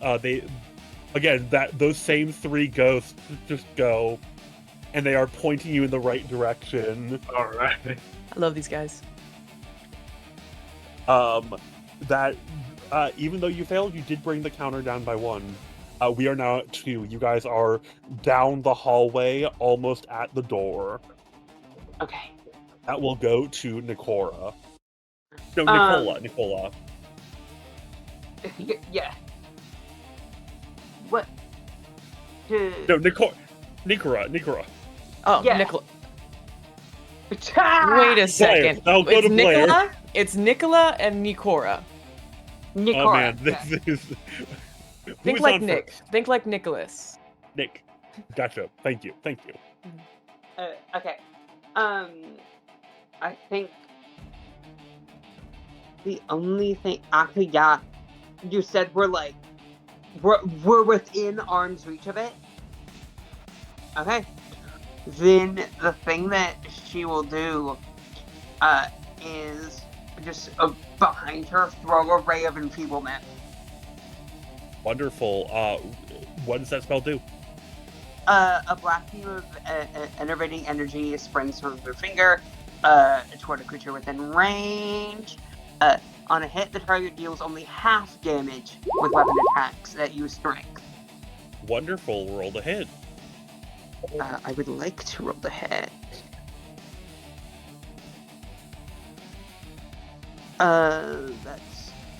That's 12 plus 7. You succeed. Everyone is at the door now. Okay.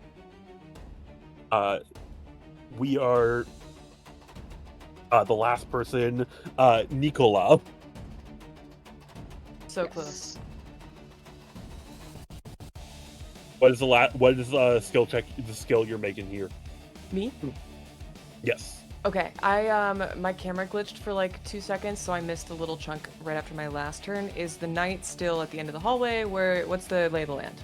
He is because it's the end of your turn now. The thing is halted, but he's also enfeebled at the moment still. So he is he is making his way slower than usual now. You can see he's physically weaker. I think that because we're like right at the door. Yeah. I think I'm just going to place a hand on both of my companions' shoulders and give them a point of bardic inspiration. Be like, Wonderful. all right, I gang, we're doing will it. roll me a performance check for that. And that's just a 1d6 for everybody. Everyone has a 1d6? 1d6. Awesome.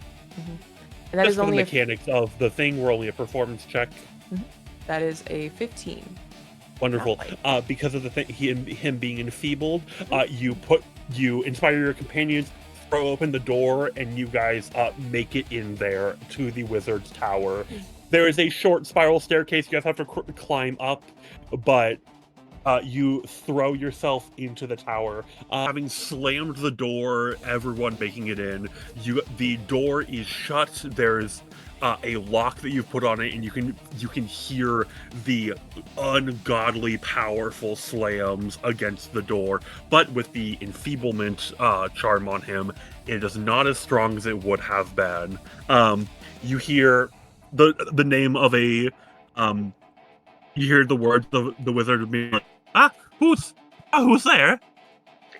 Ceviche, it's me. It's Kasori. Wonderful. You guys go up the staircase, and you enter the actual wizard lair here. It's a tower. There's just a bunch of stuff going on. All sorts of bits and baubles. But also you can see up here too, the plants and stuff have reached its way even to the second tallest part of the castle as well. Like tying themselves up in a tight knot where no moonlight can make it through. All the light in here is from a arcane fire and cauldron in the center of the room. Savini looks frazzled, as if he's like kind of going, like he is like fully in work mode at the moment.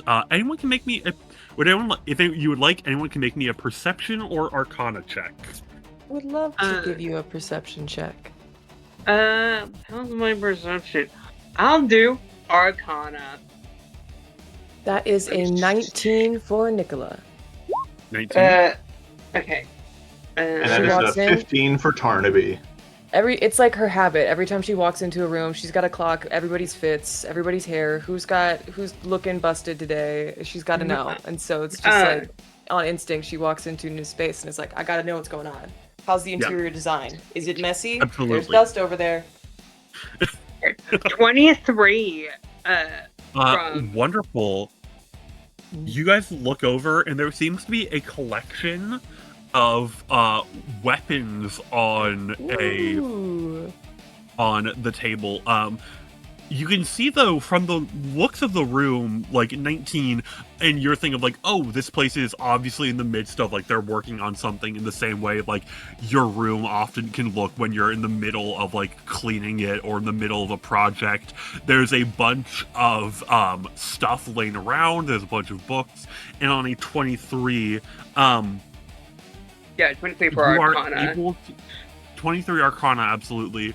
You are able to tell that these weapons, whatever they are, they kind of have this enchanted, shimmery look to them, but not in a way of what you think it would look like. These weapons, as they called them, the cold steel weapons, which are able to harm, cold iron weapons, able to harm Fae, seem to be incomplete at the moment. And you also know that he made a big deal to everyone about them already being done. Like, yeah, he just has to like put some finishing touches on them. Yeah, they are not done at the moment. He's like, is there anything you need at the moment? What's going on? Archmage Ceviche, are these the completed cold iron weapons that you've been bragging about all night? I'm one step away. They're mostly done. Dr. Ceviche, there is a Fae warrior pounding on your door right now. If they are not done in the next 30 seconds, we are all dead. Well, 30 seconds would be a little bit of we can't exactly get to where we need to go in 30 seconds from here. where do we need to go?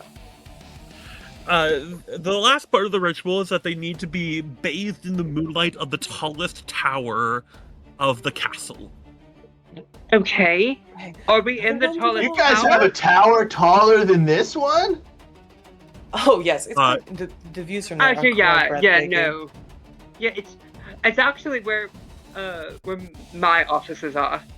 Gotta keep the other one closer to the ground. Nikola rolls her eyes. She's like, oh my god, she's bragging about her tall tower again. Yes, you need to get to, this one is, you would have to, this is the second tallest tower of the castle.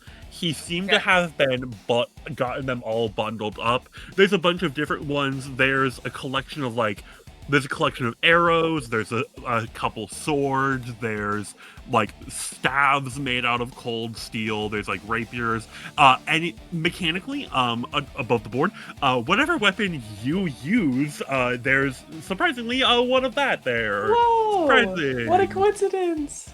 I think for ease of carrying, we should only grab the ones we actually know how to use. I think you're onto something there.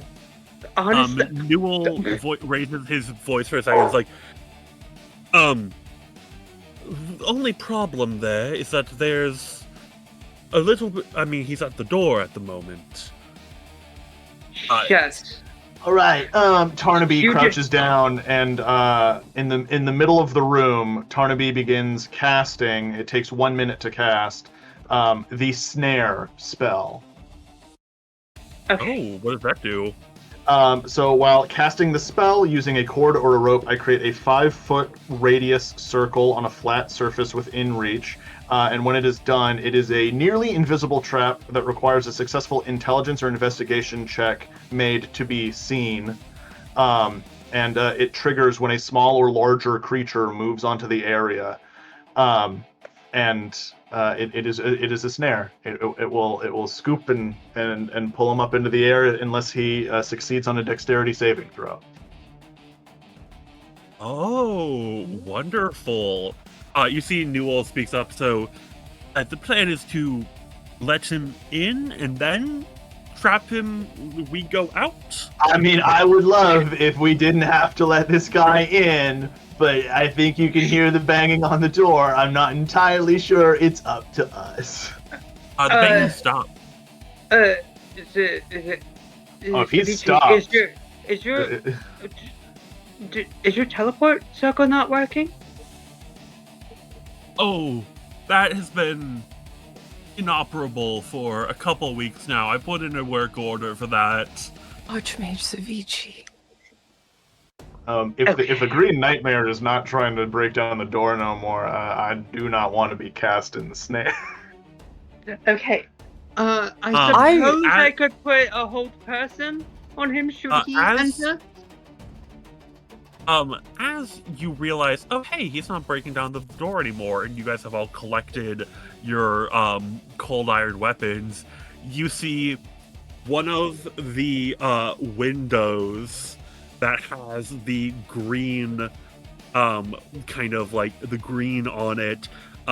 You see that the flowers again begin to bud and glow, and one arm, Evil Dead style, reaches up out of it and pulls, as you see the Green Knight beginning to pull himself out and making his way in, entering through the window, free-striding through.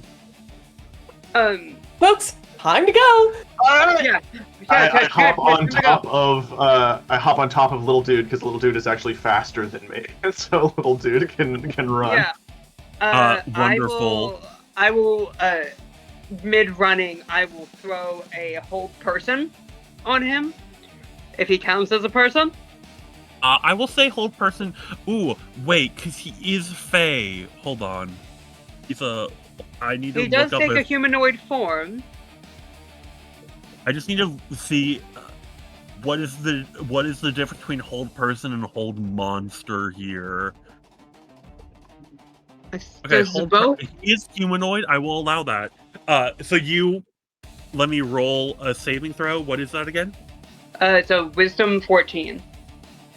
Wisdom 14. He needs to beat a 12. He got a 17. Your spell tries to reach hold of him, but he is too powerful in this moment. Having grabbed and pulling himself through, he begins lumbering forth, raises an axe, and let me roll an attack on Savini. He rolled a nat 20. Hell yes, dexterous wizard. Wizard's got flips. No. Oh, the fuck. Green Knight rolled a nat 20. No! No! Let me reveal an extra part of this here. On a nat 20, he fully decapitates him. This man is carrying a Vorpal axe. Oh my god. Savini begins making his way, and as he raises his axe through the air, he reaches out, grabs him by the shoulder, fully kind of like snapping some of the bones there, raises up and cuts him down. His body falling in twain onto the floor. I will say, also, let me roll for the snare. That on a natural 2, that he fails the snare. I will mechanically. We are going to be entering another chase at this point. Right. Since he has entered the snare and failed his dexterity save, he is now suspended upside down, hanging 3 feet off of the ground. He is restrained, and he can make a dexterity saving throw with disadvantage at the end of each of his turns to try and break out. He has to beat a 14 to escape. Nice, dude. Wonderful. Okay, let's see, because this might do it for you guys. I'm going to Out of the tower. So we have a countdown of 6 for this chase. I am going to make a couple dexterity saving throws for him. By each failed one, that is how much. That is how many. Like that. Each time he fails one, that is a success for the chase sequence. Woohoo! Okay. Snare coming in good here. Yeah. Tarnaby and Little Dude totally do this Scooby and Shaggy run. Yes. Yeah. I feel like we all do. I mean, we do. We got the crew here. We have essentially a Daphne and a Velma and a Shaggy and a Scooby. Dude, literally. We're just missing then- Fred. Yeah, what's his name? like- Nools? The other guy, the knight that's with us, Sir he- Newell, he's our Fred. Does he have an Fred. ascot? Oh yeah. Yeah, He does now. He has. Yes, they were set. I'm just gonna say out loud. Yeah, he's wearing white and blue armor. What are you talking about? He's been wearing it the whole time. And he has an amazing Yeah. orange ascot thing. This I'm is the for best. sure He failed- they like flirted at some point. He failed 2 saving throw. 2 of that. He failed it twice. So you just have a countdown of 4 as you guys are running. He pulling him, like barreling like a bull through another wall of green and slamming through a giant section of masonry. He is making his way, and he is chasing you like a beast through the walls of the castle now. She's like, I only have another whole person. Also, because this is a new chase, all of these skills have reset. Oh, awesome. So same initiative order. Tarnaby, that's you. All right. Have we got down to like the bottom of the stairs? Yes, I will. You guys have made it about a quarter of the way. I'll say a third of the way to the tower itself, where you guys need to go to. You also have to go to the tallest point, so you guys will have to get onto the roof of the tower as well. Then Tarnaby, I will cast Thaumaturgy while running, and in the opposite direction of us, I manifest the sound of just a really loud shriek. Wonderful. As to try and, I guess, deceive him that we ran that way instead. Roll Arcana or Nature. Okay, cool. I don't get That is only a 13, unfortunately. Wonderful. This is a DC 15 for each of these. He will get an attack on you at this point. He is going to raise. You see, he has on his belt. He has tied onto him all of the decapitated heads he has collected.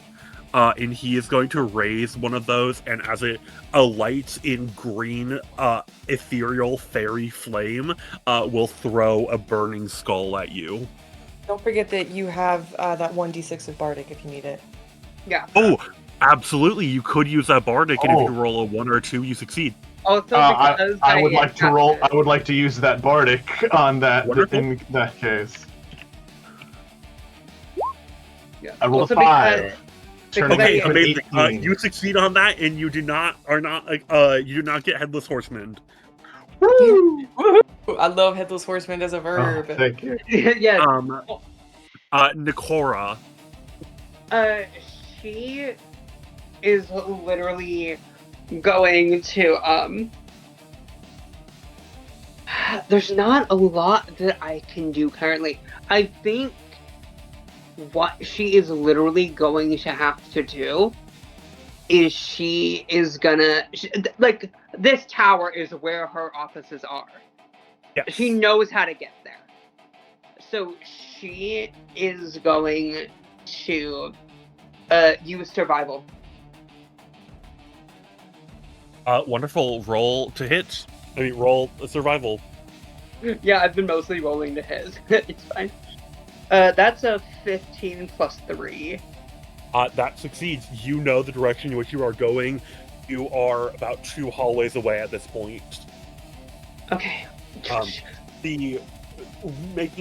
You see he was confused for a moment with the thaumaturgy, the sound of the scream, but he is kind of caught on your tail. He is just running and wildly slashing with his axe.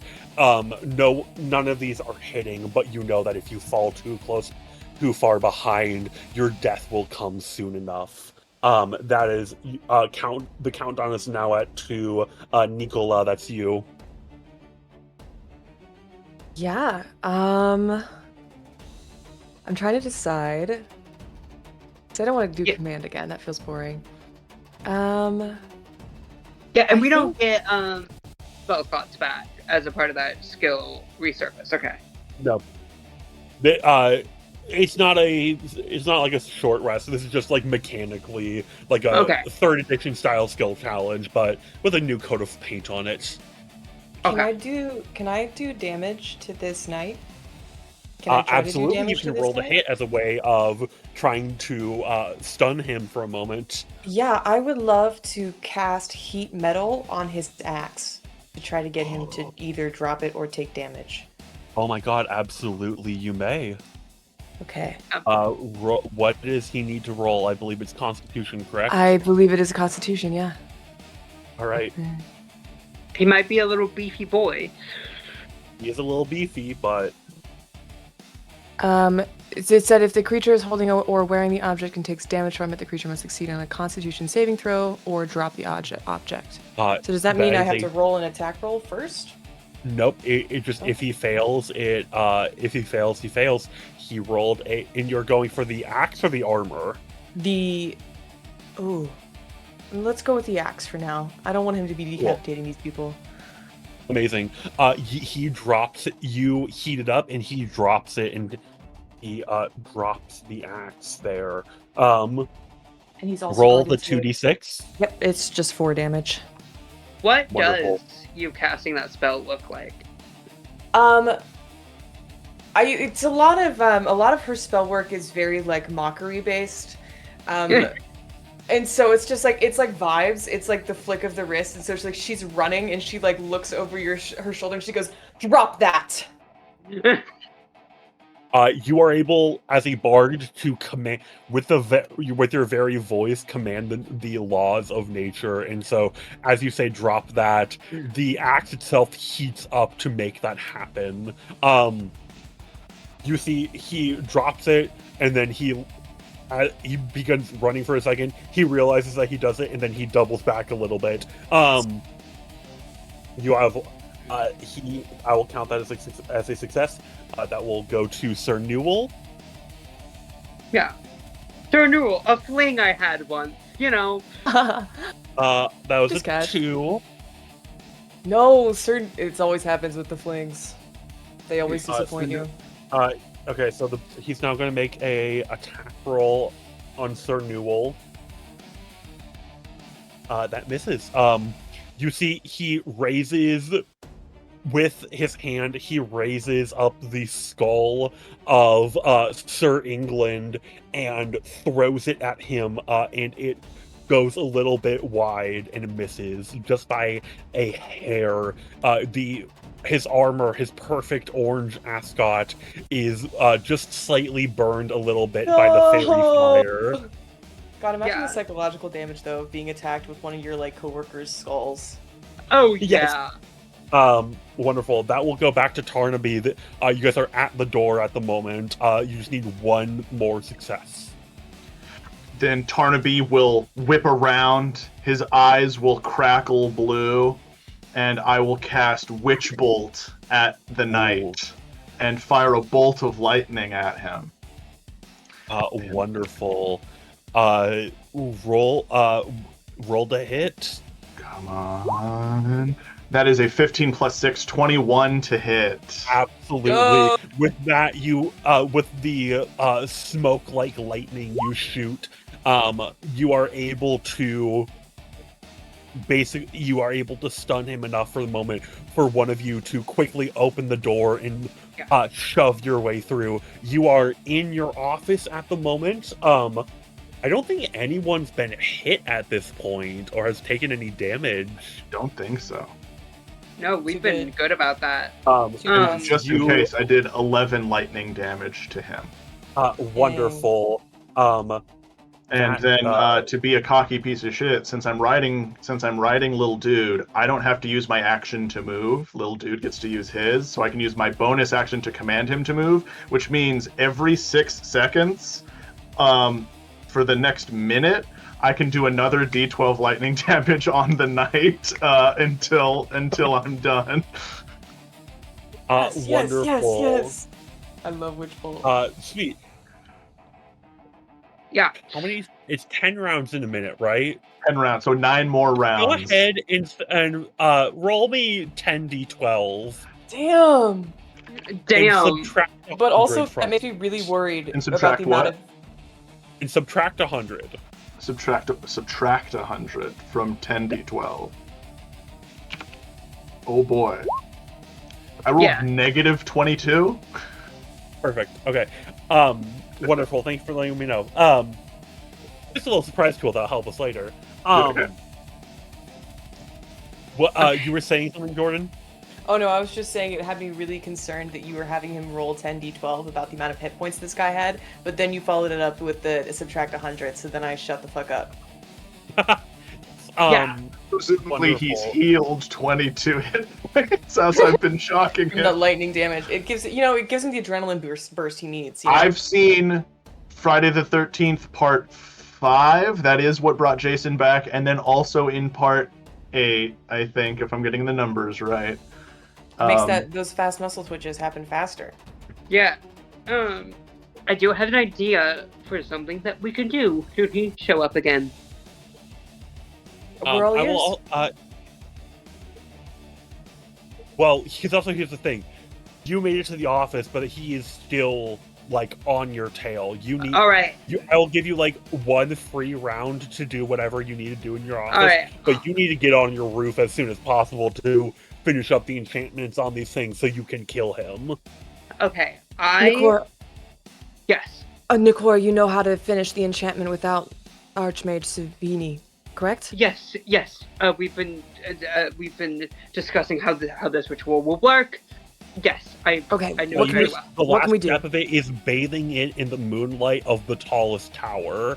So you just need to go onto the roof and bathe these in moonlight. Yes. I know the exact spot we can do it in. Okay. So whilst we're running, she like takes out her wand, like draws like a rune in the air, and then if you'll let me, is his armor metal in some way? Yes, but also, again, you like that would have happened during like the chase sequence. You have very limited time. Yeah. Okay. So then, I'm still going to do it, and I would like to use a modified version of Arcane Lock to try to lock him in place. I will say that's not how that works. Okay, that's fine. That's fine. Then I will just put him to sleep. But you can put an arcane lock on your door to try and make it so that he is like barred in place for a little bit before he's able to barge his way through like he did earlier. Yeah, I just wanted to do a cool thing. Absolutely. It's fine. I will just throw an arcane lock on my door then. Sweet. That will buy you a little bit of time, but I will say you guys have like a minute of prep time before he's able to get through. Awesome. Anything else that anyone else wants to do? So you got a ladder in here? I would imagine. Yeah, I would imagine I have potions and I have like a quick way to get up to the roof. Because I imagine I do a lot of my rituals on the roof. All of the stargazing that you do. Yeah. I remember that. Okay. I think. You also, I will say you have a balcony that like runs along the edge of your tower. Yes. Okay. Is the balcony a sufficient place to do? You'd have to go onto the roof. Right. Okay, then yeah. Is my teleport circle working? Because I imagine all the mages who work in this place have a teleport circle. Yes, but I think it'd take it a little bit to get it up and running, and you just simply don't have that time. Okay, cool. Nikora, we need to climb. I know you love the magical solutions, but this is the time to get your hands dirty. Fine! And she will use a mage hand and just like bring down like the biggest ladder that she can. Wonderful. And so she just girly starts climbing. Wonderful. You guys are now on the roof at this moment. Oh, thank you for putting little dude on there as well. I also wanted to point we got two Nikolas on the map. Presumably one of them is Nikora. I figured the one with the book was Nikora. Yeah. Hold on, let me fix this real quick. I love picking confusing names. We didn't even mean to do it either. This is what happens whenever you don't talk to each other before games. You guys don't prep the names. Wonderful. So I prepped my name ahead of time. I did. Excuse me. We both did. We just developed the same name independently of each other. Thing. So you should have just gone to IKEA. You could have had such great names as Fjarnbo. God, you're so right, though. You could have. That's a good one. Anyway, yeah, girly is just climbing. Yeah, you guys make your way onto the roof at this moment. As you guys get up onto the roof, you hear the breaking of a door and the masonry around it. He is now in.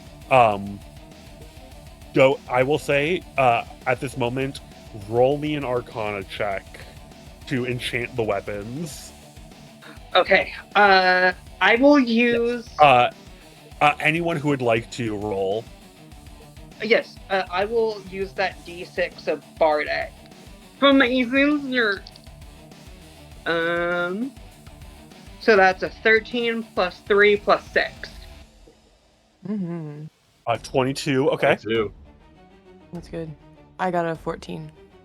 14. I did not roll for Arcana because I do not got good Arcana. That is perfectly fine. 22 and 14 work together. I will give you guys.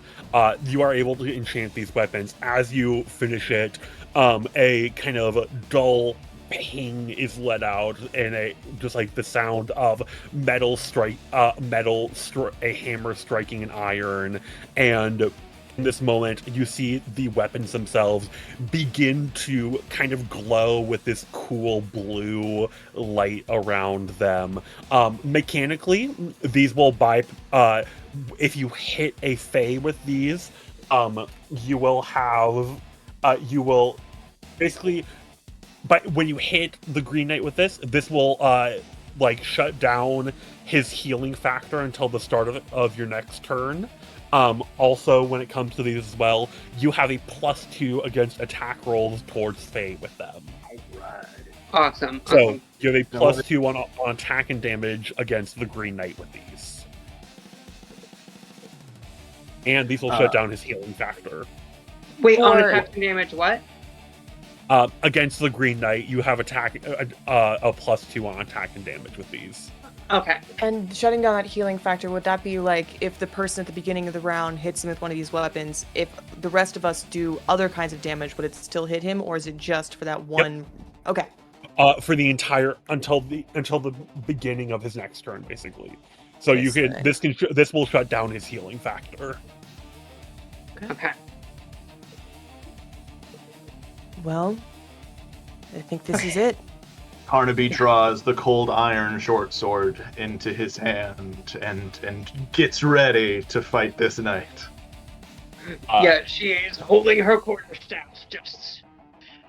In this moment, you hear, you see the vines, which have, looking down at the castle itself, has begun to completely tear down bits and pieces of the castle, masonry gone, the castle being reduced to rubble in some places. Against the strength of these vines, they have not made their way up to this tower until this moment, as you see a couple of them begin to snake their way up, and through one of these flowers, as it begins to glow, he is able to teleport up here as well.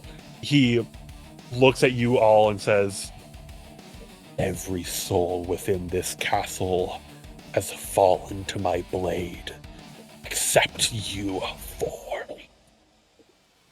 You will be the last of your people to die." Okay. I'm just visiting, dude. I quite literally just work here. And on an initiative count of 20, the Green Knight will go. Amazing. He is going to use a villain action here, akin to a legendary action.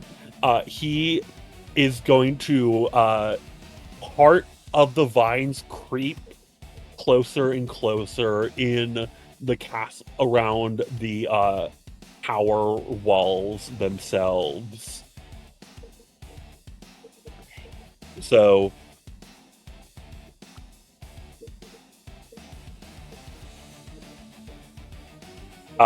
everything that is in these kind of little green rectangles, these are now difficult terrain.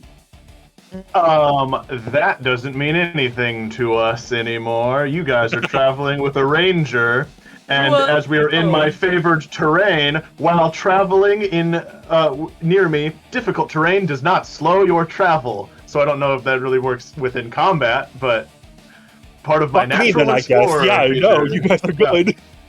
Yes!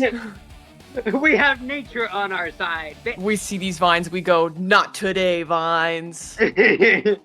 Say no to vine. Say no to vines. Say no to rolled ankles. The Green Knight lumbers forwards and is going to make 2 attacks on Sir Newell. Oh no, my D20 fell into the void. No! That's a miss. Both of those somehow miss. Whoa. Somehow. Wonderful. That is the end of his turn. That will pass to Tarnaby. All right. Well, since I am already within striking distance of him, Tarnaby is gonna slash out with the cold iron short sword to try and hit this guy. Amazing, roll the hit. And with all the stuff he's got, it should be as a 19 to hit. That hits. Roll damage.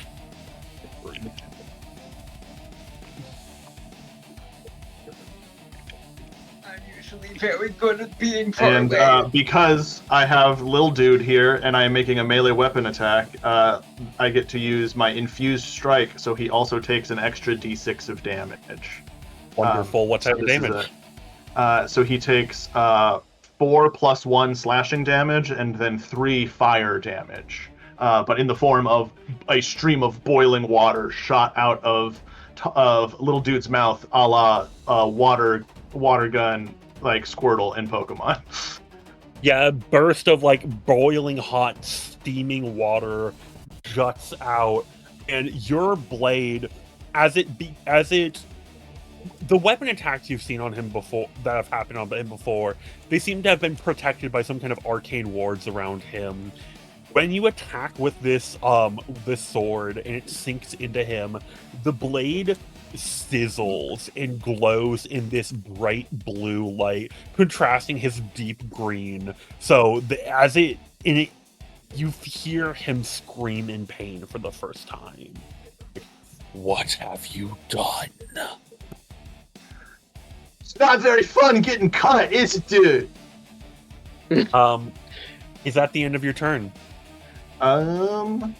Yes, you know what? I still have a bonus action. Bonus action, Lil Dude, bite his ankle. So Lil Dude's gonna run up to him and try and bite him in the ankle. And that is going to be, what is his to hit with bite? Let's do. He's just a little chomping turtle. That's 15 to hit. Just misses. Yeah. Just He as can't get around like the Right, arm, Nikola. like the greaves. Oh wait, no, he's a +5 to hit. That's that is an 18 to hit. I'm sorry. Then that hits. He has a +2 to damage. Okay, awesome. Yes. You're going down, buddy. It's only 3 piercing damage, but it's still 3 piercing damage. Amazing. That Giving hits. away. And you see like a little bear trap. He comes around him. That will go to Nikora. She.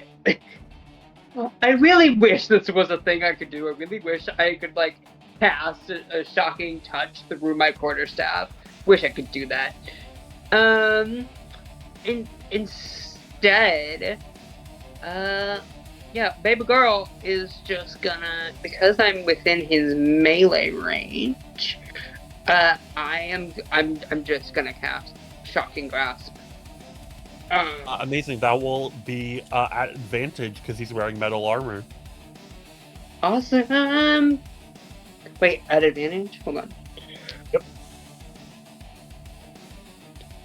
That's gonna be a 17, 18, 19, 20, 21, 22, 23, 24? Absolutely hits.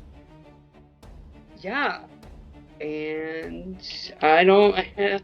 Is this a D8? I don't know if this is... I think this is a D8. Yeah, I think it's D8. That's gonna be 6 points of lightning damage. Amazing. Because of his composition of being made up of mostly plant matter and stuff like that, you see it somehow dampens a little bit of the lightning damage, but it still takes. That's fine. And then because he no longer can take reactions until the start of my next turn,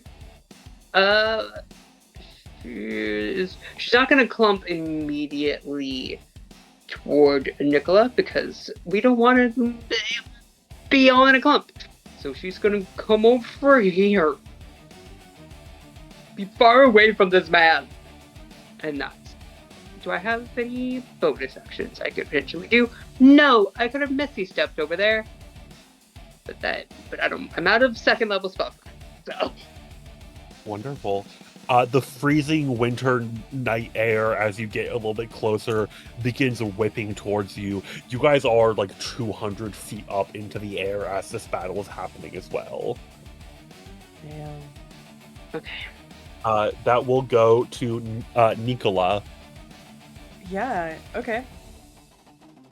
Nikola is going to cast Dissonant Whispers Okay. on this Green Knight. She is so over this whole like big scary attitude of his, and so she's gonna just be like, oh, you come up here and you threaten us, I'm gonna get inside your head.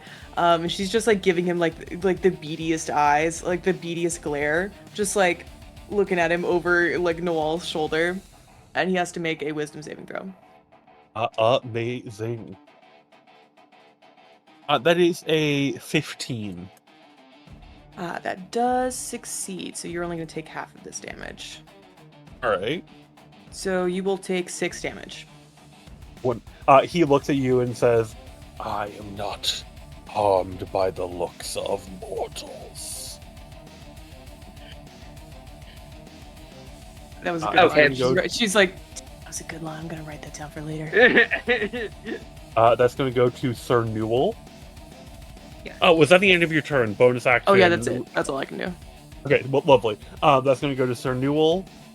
He is going to make 2 attacks, one with his halberd and one with the blunt end of the halberd.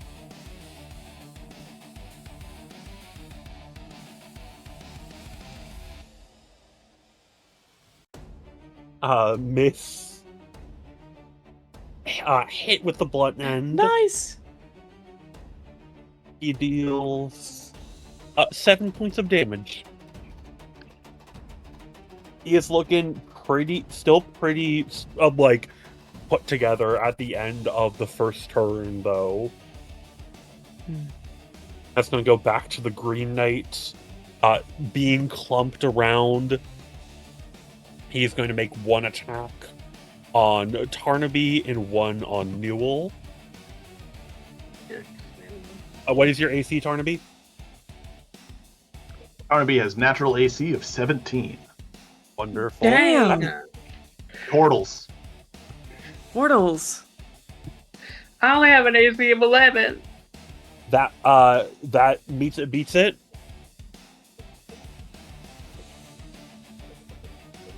I can 8. oh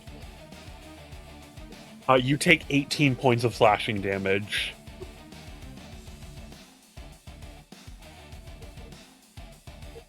Damn, dude. Blade, How you looking? Oh, dude, what the hell? the other is going to that's going to hit on Newell. He deals 16 points of slashing damage as well. You see Newell, it looks at half health. Half health. That is, and then he doesn't have any bonus actions.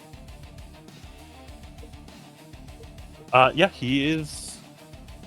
Yeah, that is the end of his turn.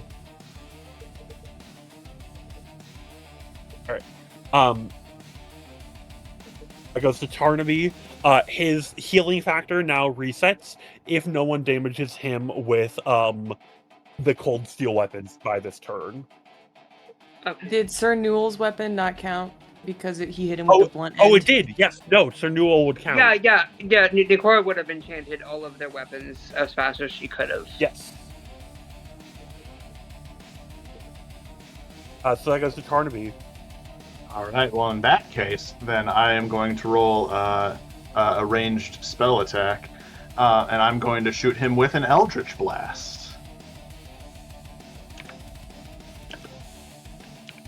No, never mind. No, I'm not. I'm gonna hit him with my sword. I'm gonna hit him with my sword. Yeah, no, that's better. The sword's better because then I can use my infused strike from my little guy. Little dude. From my little dude. I believe, yes, with all that stuff, is still a 5. That is oh no, whiffed it. I rolled a 9 to hit. Absolutely whiffed it. Nothing. No, buddy. Nothing. Dude, you just got hit for like probably around half of your health. Like, yes. yeah, man, you're stumbled. Yes. Yeah. My bell has been rung. And so then my bonus action was like, I swing at him, I miss. I'm like, ah, shit. Get him, little dude. And so little dude will once again attack him, just try to bite him right at the ankle. And little dude matches exactly, and also rolls a 9. Exact same roll on the die, exact same modifier to attack. Little worried about you. My buddy's worried about me. So we do nothing. Oh, but since Newell made a melee attack against him, just a sec. My infused strikes. That is any ally within 30 feet gets infused damage. So since he made it, he does have to real quick take 1 d4. 1 d4. And he takes 4. He takes 4 fire damage with. You have the world's best Squirtle fighting with you. Yeah. Oh, it is a d6. Whatever. Just the 4 is good. I don't want to mess with a 4 on a d4. Yeah, absolutely. Not able to do much on this turn, but you after him stumbling back from the strike and the kind of blade going wide, little dude is able to burst out a blast of hot steam. Yeah, that dude. will go to Come on, Nikora. Yeah, Nikora. We'll get there. She will. See, here's the thing. Shocking grasp is great, is because if any of us need to be far, we need to be close, and then go back, he can't take opportunity attacks. But then I have to be close to him. I will use my once per long rest. Wait, is sleep charming? I don't think sleep is charm, right? Let me look that up. It is an enchantment spell.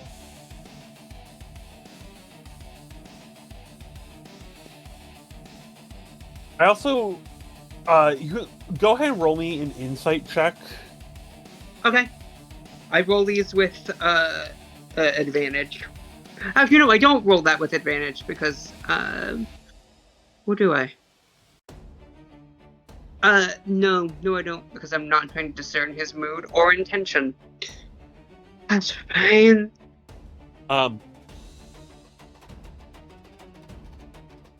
That's gonna be an 8. If you're thinking of using the sleep spell here, he does have a lot of HP. He does? Yeah. So then would sleep not work?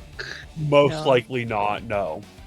Okay, then in that case, I will cast.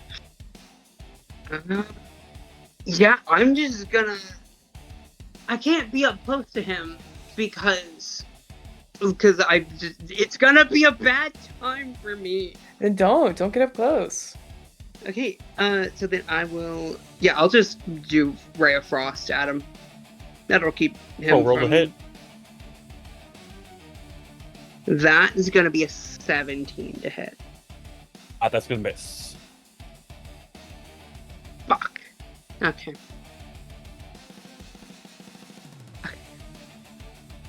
I don't have any bonus actions.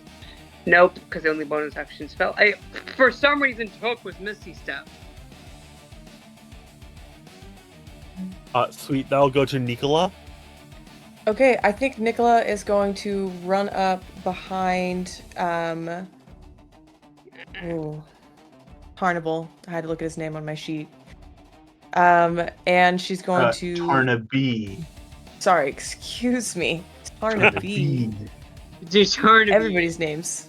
It's Nikola and yeah, okay, I got it. Tarnaby. And she is going to like lay a hand on his shoulder and just be like, "You good to keep fighting?" On a scale of 1 to 40, I'm at like a solid. I cast I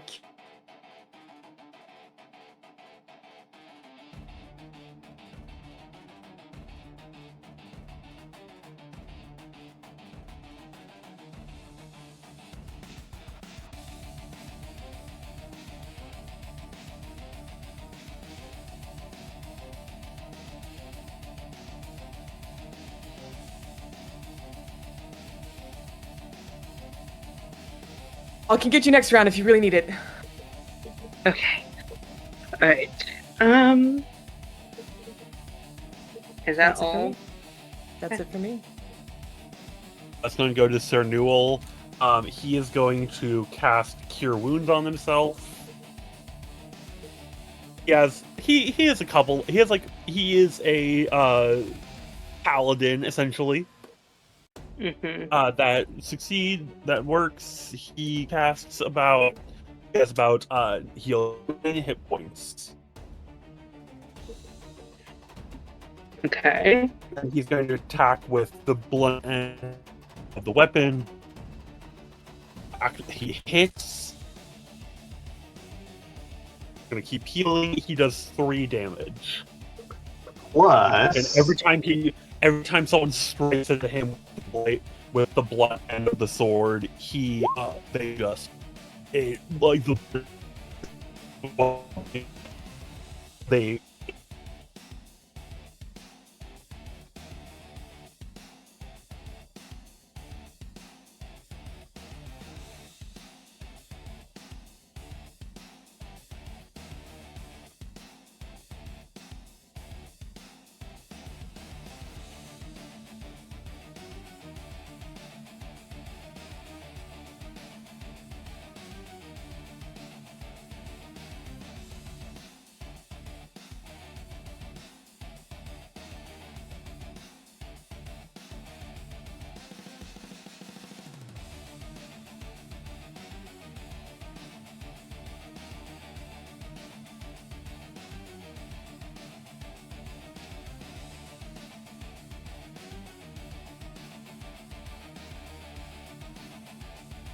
is with 2 strikes. One cleaves down one side of the body, the other cleaves down another, and Sir Newell, his the right side of his body, the left side, and his head and torso all fell down in 3 separate chunks. Oh. Yeah, there's no gentle opposing that. No. That's also not. I have 1 spell slot left, and I was gonna hold it for a Cure Wounds on someone, and that ain't doing that. Mm-mm. And then that was his villain action. Now it's time for his regular turn. Yippee! Fantastic. Awesome. It's just me and little dude standing right next to him. He is going to make 1 attack on you, and then move to make 1 attack on Nikora. Oh my god. No! I've been so both unhurt. of you will get an attack of opportunity if you would like. Absolutely. Me also? When referring to both of you, I did mean little dude. Yeah. That's what I thought. I just wanted to make sure. Okay, so that is I rolled a 19. Oh, and little dude only rolled a 6. So I get an attack of opportunity with 1d6. Actually, 2.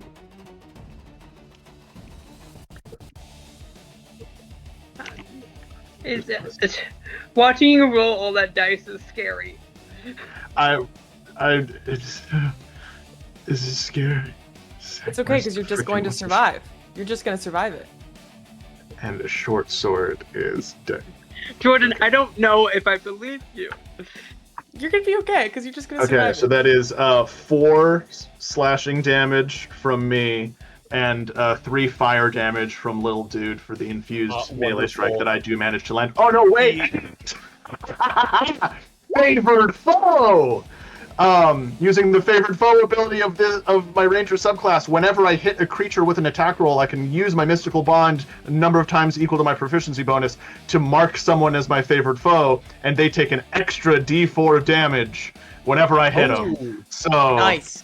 I should have done that the first time, but still, okay. I'll say that you already whatever. did. I'll say you did. Oh, well, in that case, I'm going to roll these 2 because I've only hit him twice. So that is 7 more slashing damage. Wonderful. Rewind time a little bit so that you could have done that. The first hit was just a little slicier, and now this one is just equally as slicey.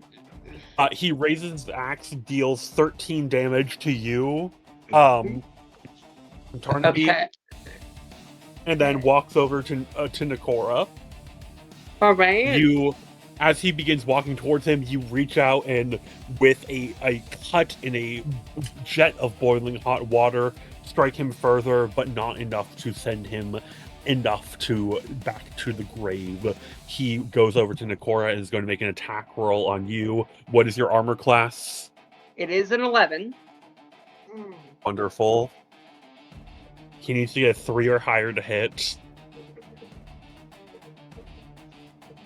He rolled an 18. Even if I shield? He rolled a 26 to hit on you. Fuck! Okay, never mind. I won't Which shield would not do anything. Useless. Oh. Okay. How much is he hurting me for? 8, 9. He deals 13 points of damage to you. Okay, 13 damage. How's my god? Oh no! Are you down? No, I'm on 17 out of 30. Okay. Wonderful. You have more hit points than I do. Yeah. Well, it's because my con is so high for concentration spell reasons. That will go to Tarnaby. That'll go to your turn. All right. Which would be better? My girl's hurt. Yeah, the reaction counts as that. So I'll do instead. I'm going to stay where I am, and I'm going to cast the cantrip Frostbite on the Green Knight. Okay. And so he has to make a Constitution saving throw and beat a 14.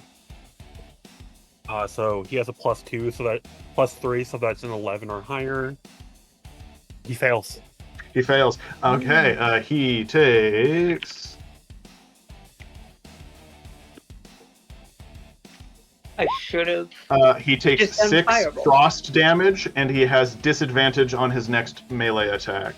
Wonderful. I've used poetic language. He has resistance to cold damage, but that is halved to 3. Okay. And then my bonus action, once again, I will command Little Dude to just run up to him and snap right at his ankles. Yeah. So that is a 19 to hit. That will hit. And Little Dude snaps for, I wrote it down, 1d6 plus 2. And that's because I typed roll with 1 L. It's okay. We all make spelling errors. A 6 piercing damage from Little Dude for this ankle bite. Wonderful. He is looking bloody. Right. Well,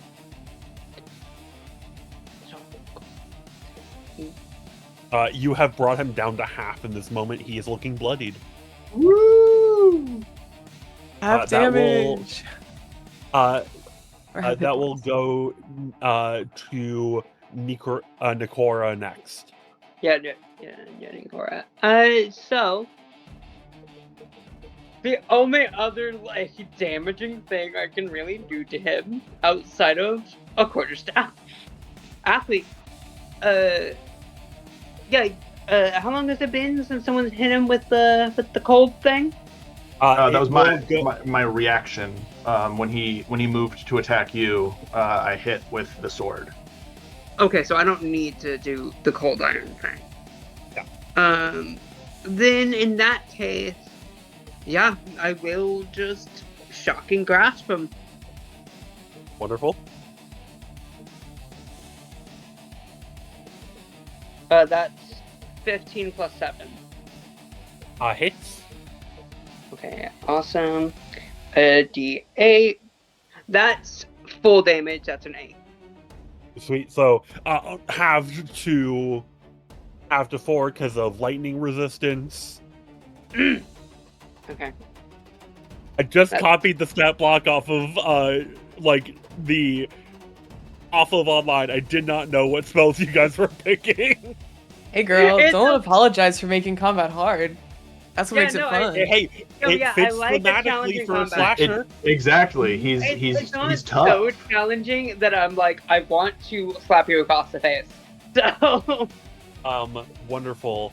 Do you have any bonus actions you would like to use, or move to Nikola? So, yeah, because I shocking grasped him, he can't take opportunity attacks anymore. So yeah, I am gonna go over here, so that hopefully she will heal me if she feels so inclined. Wonderful. That will move to Nikola then.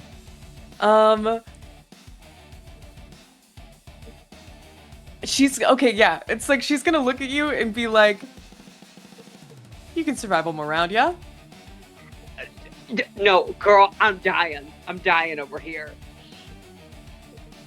But like one more. I'm pretty sure if I will be close to death if he hits me again. Okay. Close to, not at. Nikola is gonna step in front of you, and she is going to cast Mirror Image on herself. So I now have 3 illusory duplicates of myself that appear in this space, and every time he rolls to attack, he will probably hit one of them instead of me. Not guaranteed, but there's a chance. Oh, I love this spell. Thank you. Mm-hmm. And so I'm gonna insert myself in front of Nikora or Nikora. As soon as 2 duplicates of Nikola pop up, Tarnaby shakes his head, blinks, looks at his pipe, looks back up, and just like, oh man, bad time. Wonderful. Is that your action? I believe so. Let me see. Wonderful. Any yeah, bonus that actions, is my action. Movement? Not really, no. Yeah, I don't got a lot of bonus actions. Yeah, I took one bonus action spell. I was an idiot, but it's okay. Wonderful. So that will move then to the Green Knight's turn. He is going to he sees the that is like, I care not for your trifling games, and is going to make 2 attacks on you to try and cut away some of these mirror images. Man, this guy hates my vibe. He really does. It's getting to a point where I'm like, Man, why don't you fuck with her? He wants me bad. He wants me so bad. It's getting to, even though like both of us don't necessarily like each other, I'm like, why the fuck don't you fuck with her?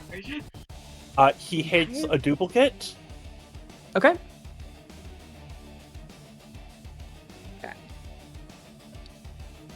And he hits you. So you were rolling the d6s? Yep.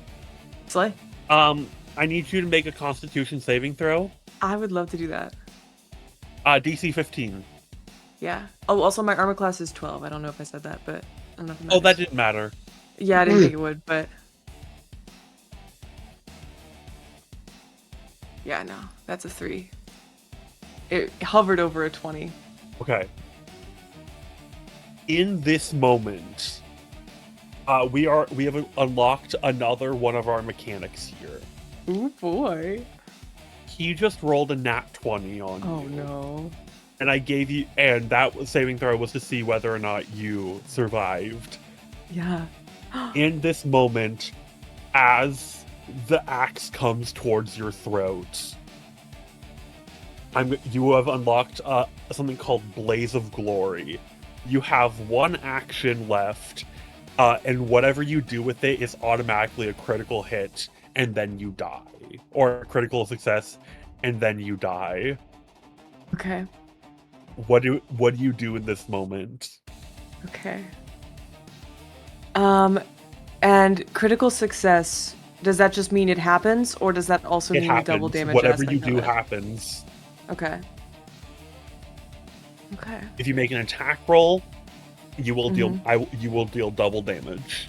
Mm-hmm. If you cast a spell, it will deal double what it was going to do. Okay. Hold on, I'm doing math in my head. We kind of enter this slow time here as the axe is ever closer and closer. Oh yeah. She is going to, I don't know, look up into the visor of this like faceless being. And she is going to whisper to him, "You will never find what you are looking for," and cast Dissonant Whispers once again. Amazing. Go ahead, roll 2d6 and then double the damage. Oh, I'm casting it at a second level, so that's 4d6. 4d6 then. So that is 20 damage, and then I'm going to double that to 40. Amazing. In this moment, as the blade creeps ever closer to your throat, you say that, and shaking that man to the core, those are your last words as your head falls to the ground. In this moment, Nikola dies. No! Oh. No! My sister!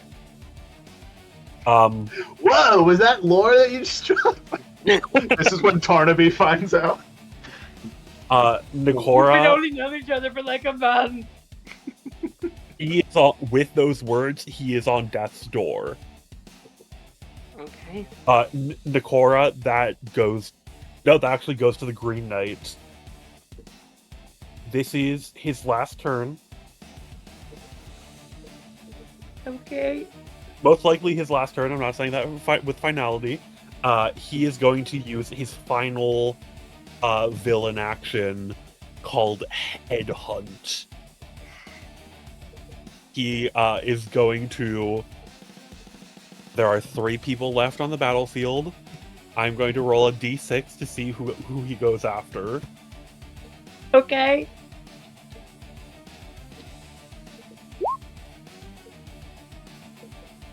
What is it? He raises his axe to the sky. What is little dude's AC? Oh god, my little buddy. Little dude has an AC of... Oh, scrolled way past it. Right there. Evil. This 16. is evil work that He you're has an doing. AC of 16. That is a 19 to hit. On a hit, the ability is Headhunt. Let me read it out.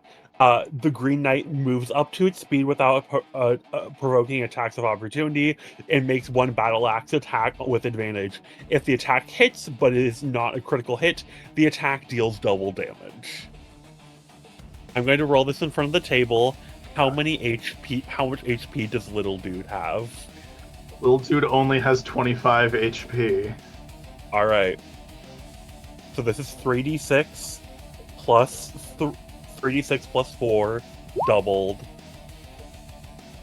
He deals 26 damage to little dude. Raising the axe upwards, I will give you a chance Will you use a reaction to take the attack for little dude? No,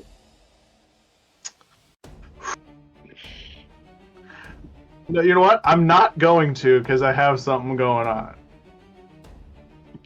In this moment, little dude his shell is cracked. He is split in twain. Little dude dies. You did Or well, does bud. he? Your Drake companion, when they reach 0 hit points, you can use an action to resummon them at full HP!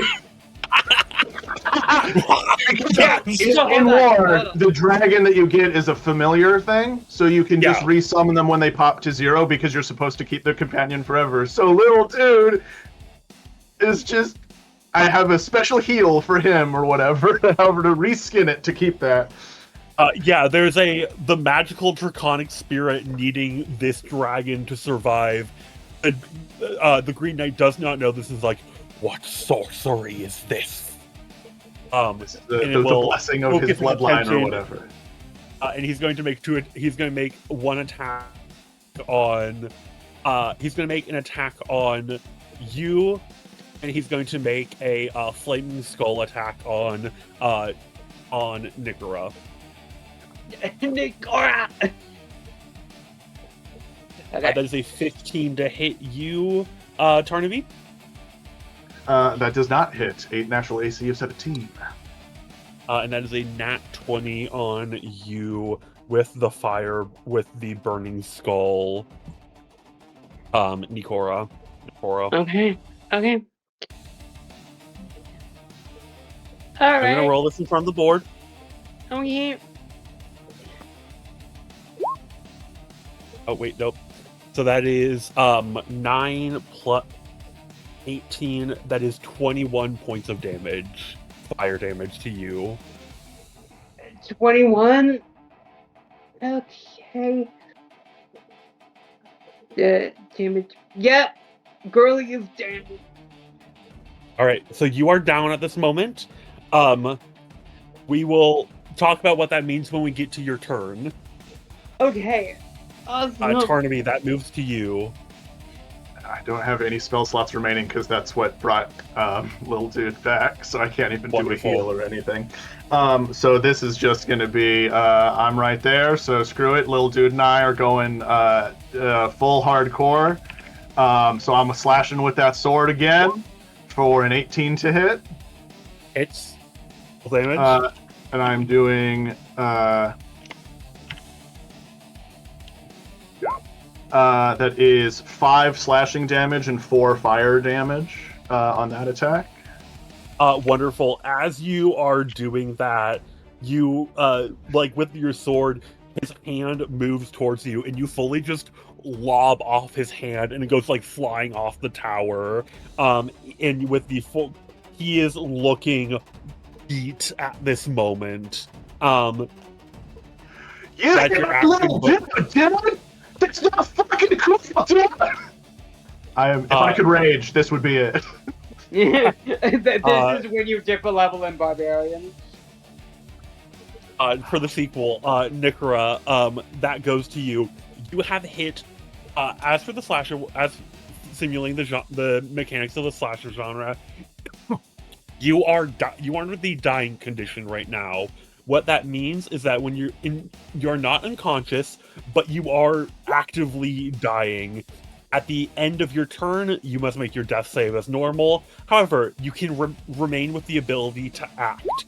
You can either move, you can either to make an action, or take a bonus action. If you try to do more than one, you automatically fail a death saving throw. If you try to do all 3, you fail 2. I also still had my bonus action for little dude to attack again. I am so sorry, I forgot. You're all good. I rolled a 24, so he does 8 piercing damage of a bite. Wonderful. He is looking pretty bad. Okay. Then in that case, Nikora's gonna pull out her wand, and just in the shape of a shield, she's going to draw. She is going to draw it. She was going to draw the shape of a shield, and then using her unwanted hand, bring it and pull it onto herself to cast Blade Ward. Amazing. So you cast Blade Ward on yourself. Go ahead and make a death saving throw in this moment. Okay. And that's with a D20, right? Yes. Okay. That is a 6. 6. So you have one death saving throw fail. Okay. One failure. That goes to the Green Knight. He is looking. He knows he's beat. He is going to see if in the last moments he's going to make 2 attacks on you, Tarnaby. 1 hit, 1 miss. That is 16 points of damage. I'm still up, but oh my goodness, barely. That goes to your turn. All right. And I did realize, so it should have taken an action for me to bring little dude back. Okay. So if that's cool, we'll just say that the cool attack it did last time was this time, and the last time was me bringing little dude back. So all I have to do right now is all I have is my bonus action right now. So I'm just gonna roll for little dude to hit. Little dude rolls another 24, and little dude does 7 piercing damage.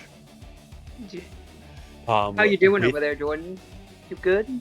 With those, Oh yeah, no, I'm hanging out. with that remaining 7 piercing damage, little dude runs up, charges, and does a full body slam, piercing its spines into him, biting him down.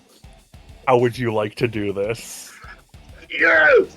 Oh, little dude charges at the Green Knight, bumps into him, knocking him to the ground, and then in a horrible glimpse of the future or a glimpse of the past, completely taking after his father, Deuterix the Voracious I, the very last thing the Green Knight sees is Deuterix rearing back and chomping down, eating his head in one huge bite. Amazing. He is fully rent asunder in this moment, absolutely destroyed.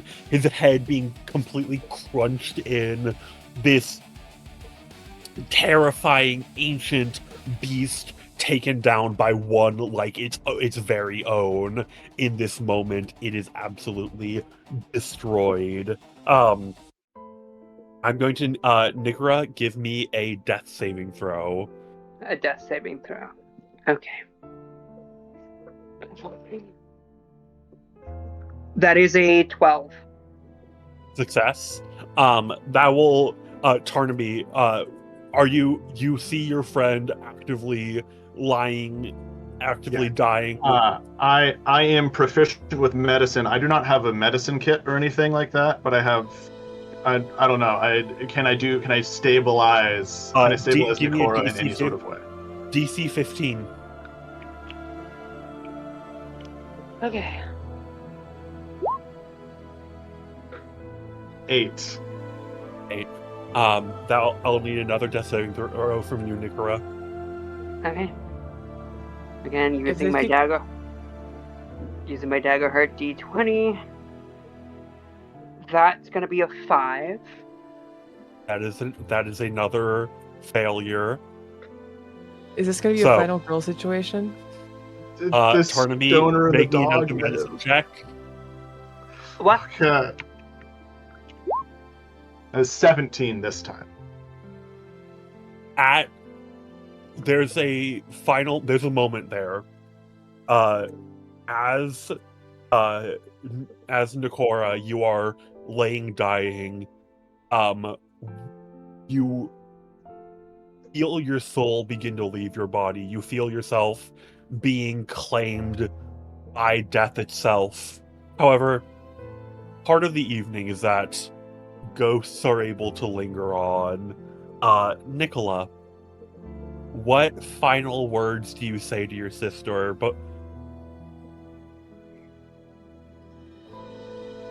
is an excellent question.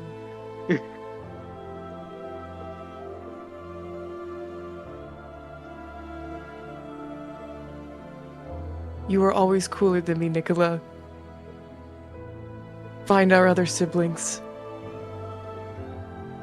Angie, look.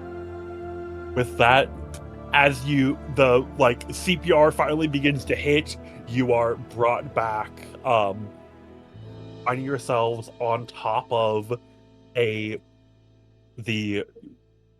ruins of a long destroyed castle, now covered in vines, a testament to civilization overtaken by nature. And these final moments, what do the two of you guys do on top of the castle? I think. Sorry. Since all the action and the drama is done, is it cool if just theater of the mind I get a spell slot back? Oh, absolutely, yeah. Theater of the mind, yes. I collapse sitting down. Little dude collapses next to me. I cast the good berry spell and summon a handful of little berries. And I go, little dude, want a gooby snack? And I toss one into the air for him, and he snaps it out of the air. And then I hand one over to Nikora, which is, that's plus 1 HP every time you have a berry. So these are just the good little healing orbs. And then I bust out my pipe, and using Druidcraft, it ignites itself. And I just take a big puff of smoke. I blow a really cool, Gandalf dragon going through a ring thing, and I go, "This was a crazy-ass party, dude." No, it was certainly one of the crazier ones. And So, she...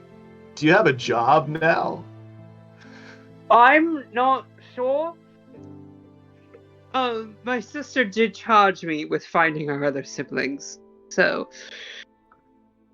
I guess that's what I'm gonna do for the rest of my time until, my cohort needs me back.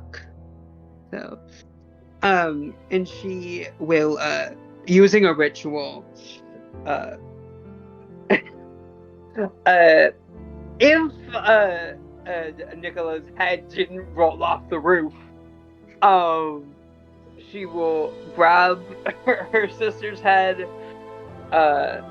and she will pull her sister's body to where there's an even bit of ground, and for a ritual, which is 10 minutes, she will cast Gentle Repose. You put as you're taking the last couple puffs of your thing, having your gooby snack, and as you're putting your sibling back together with the promise of the job of what you're next meant to do, your camera zooms out over this giant ruined castle. Or does it?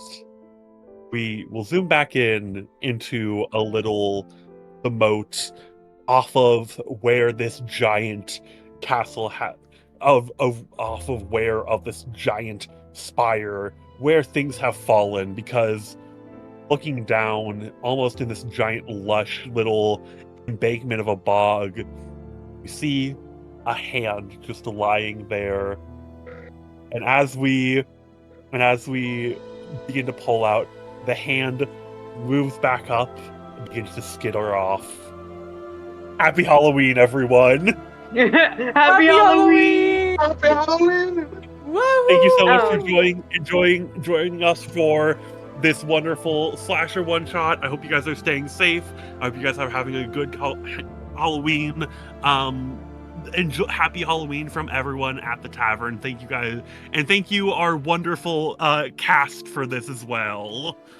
And thank the wonderful DM for running this amazing adventure and putting this all together. This is awesome.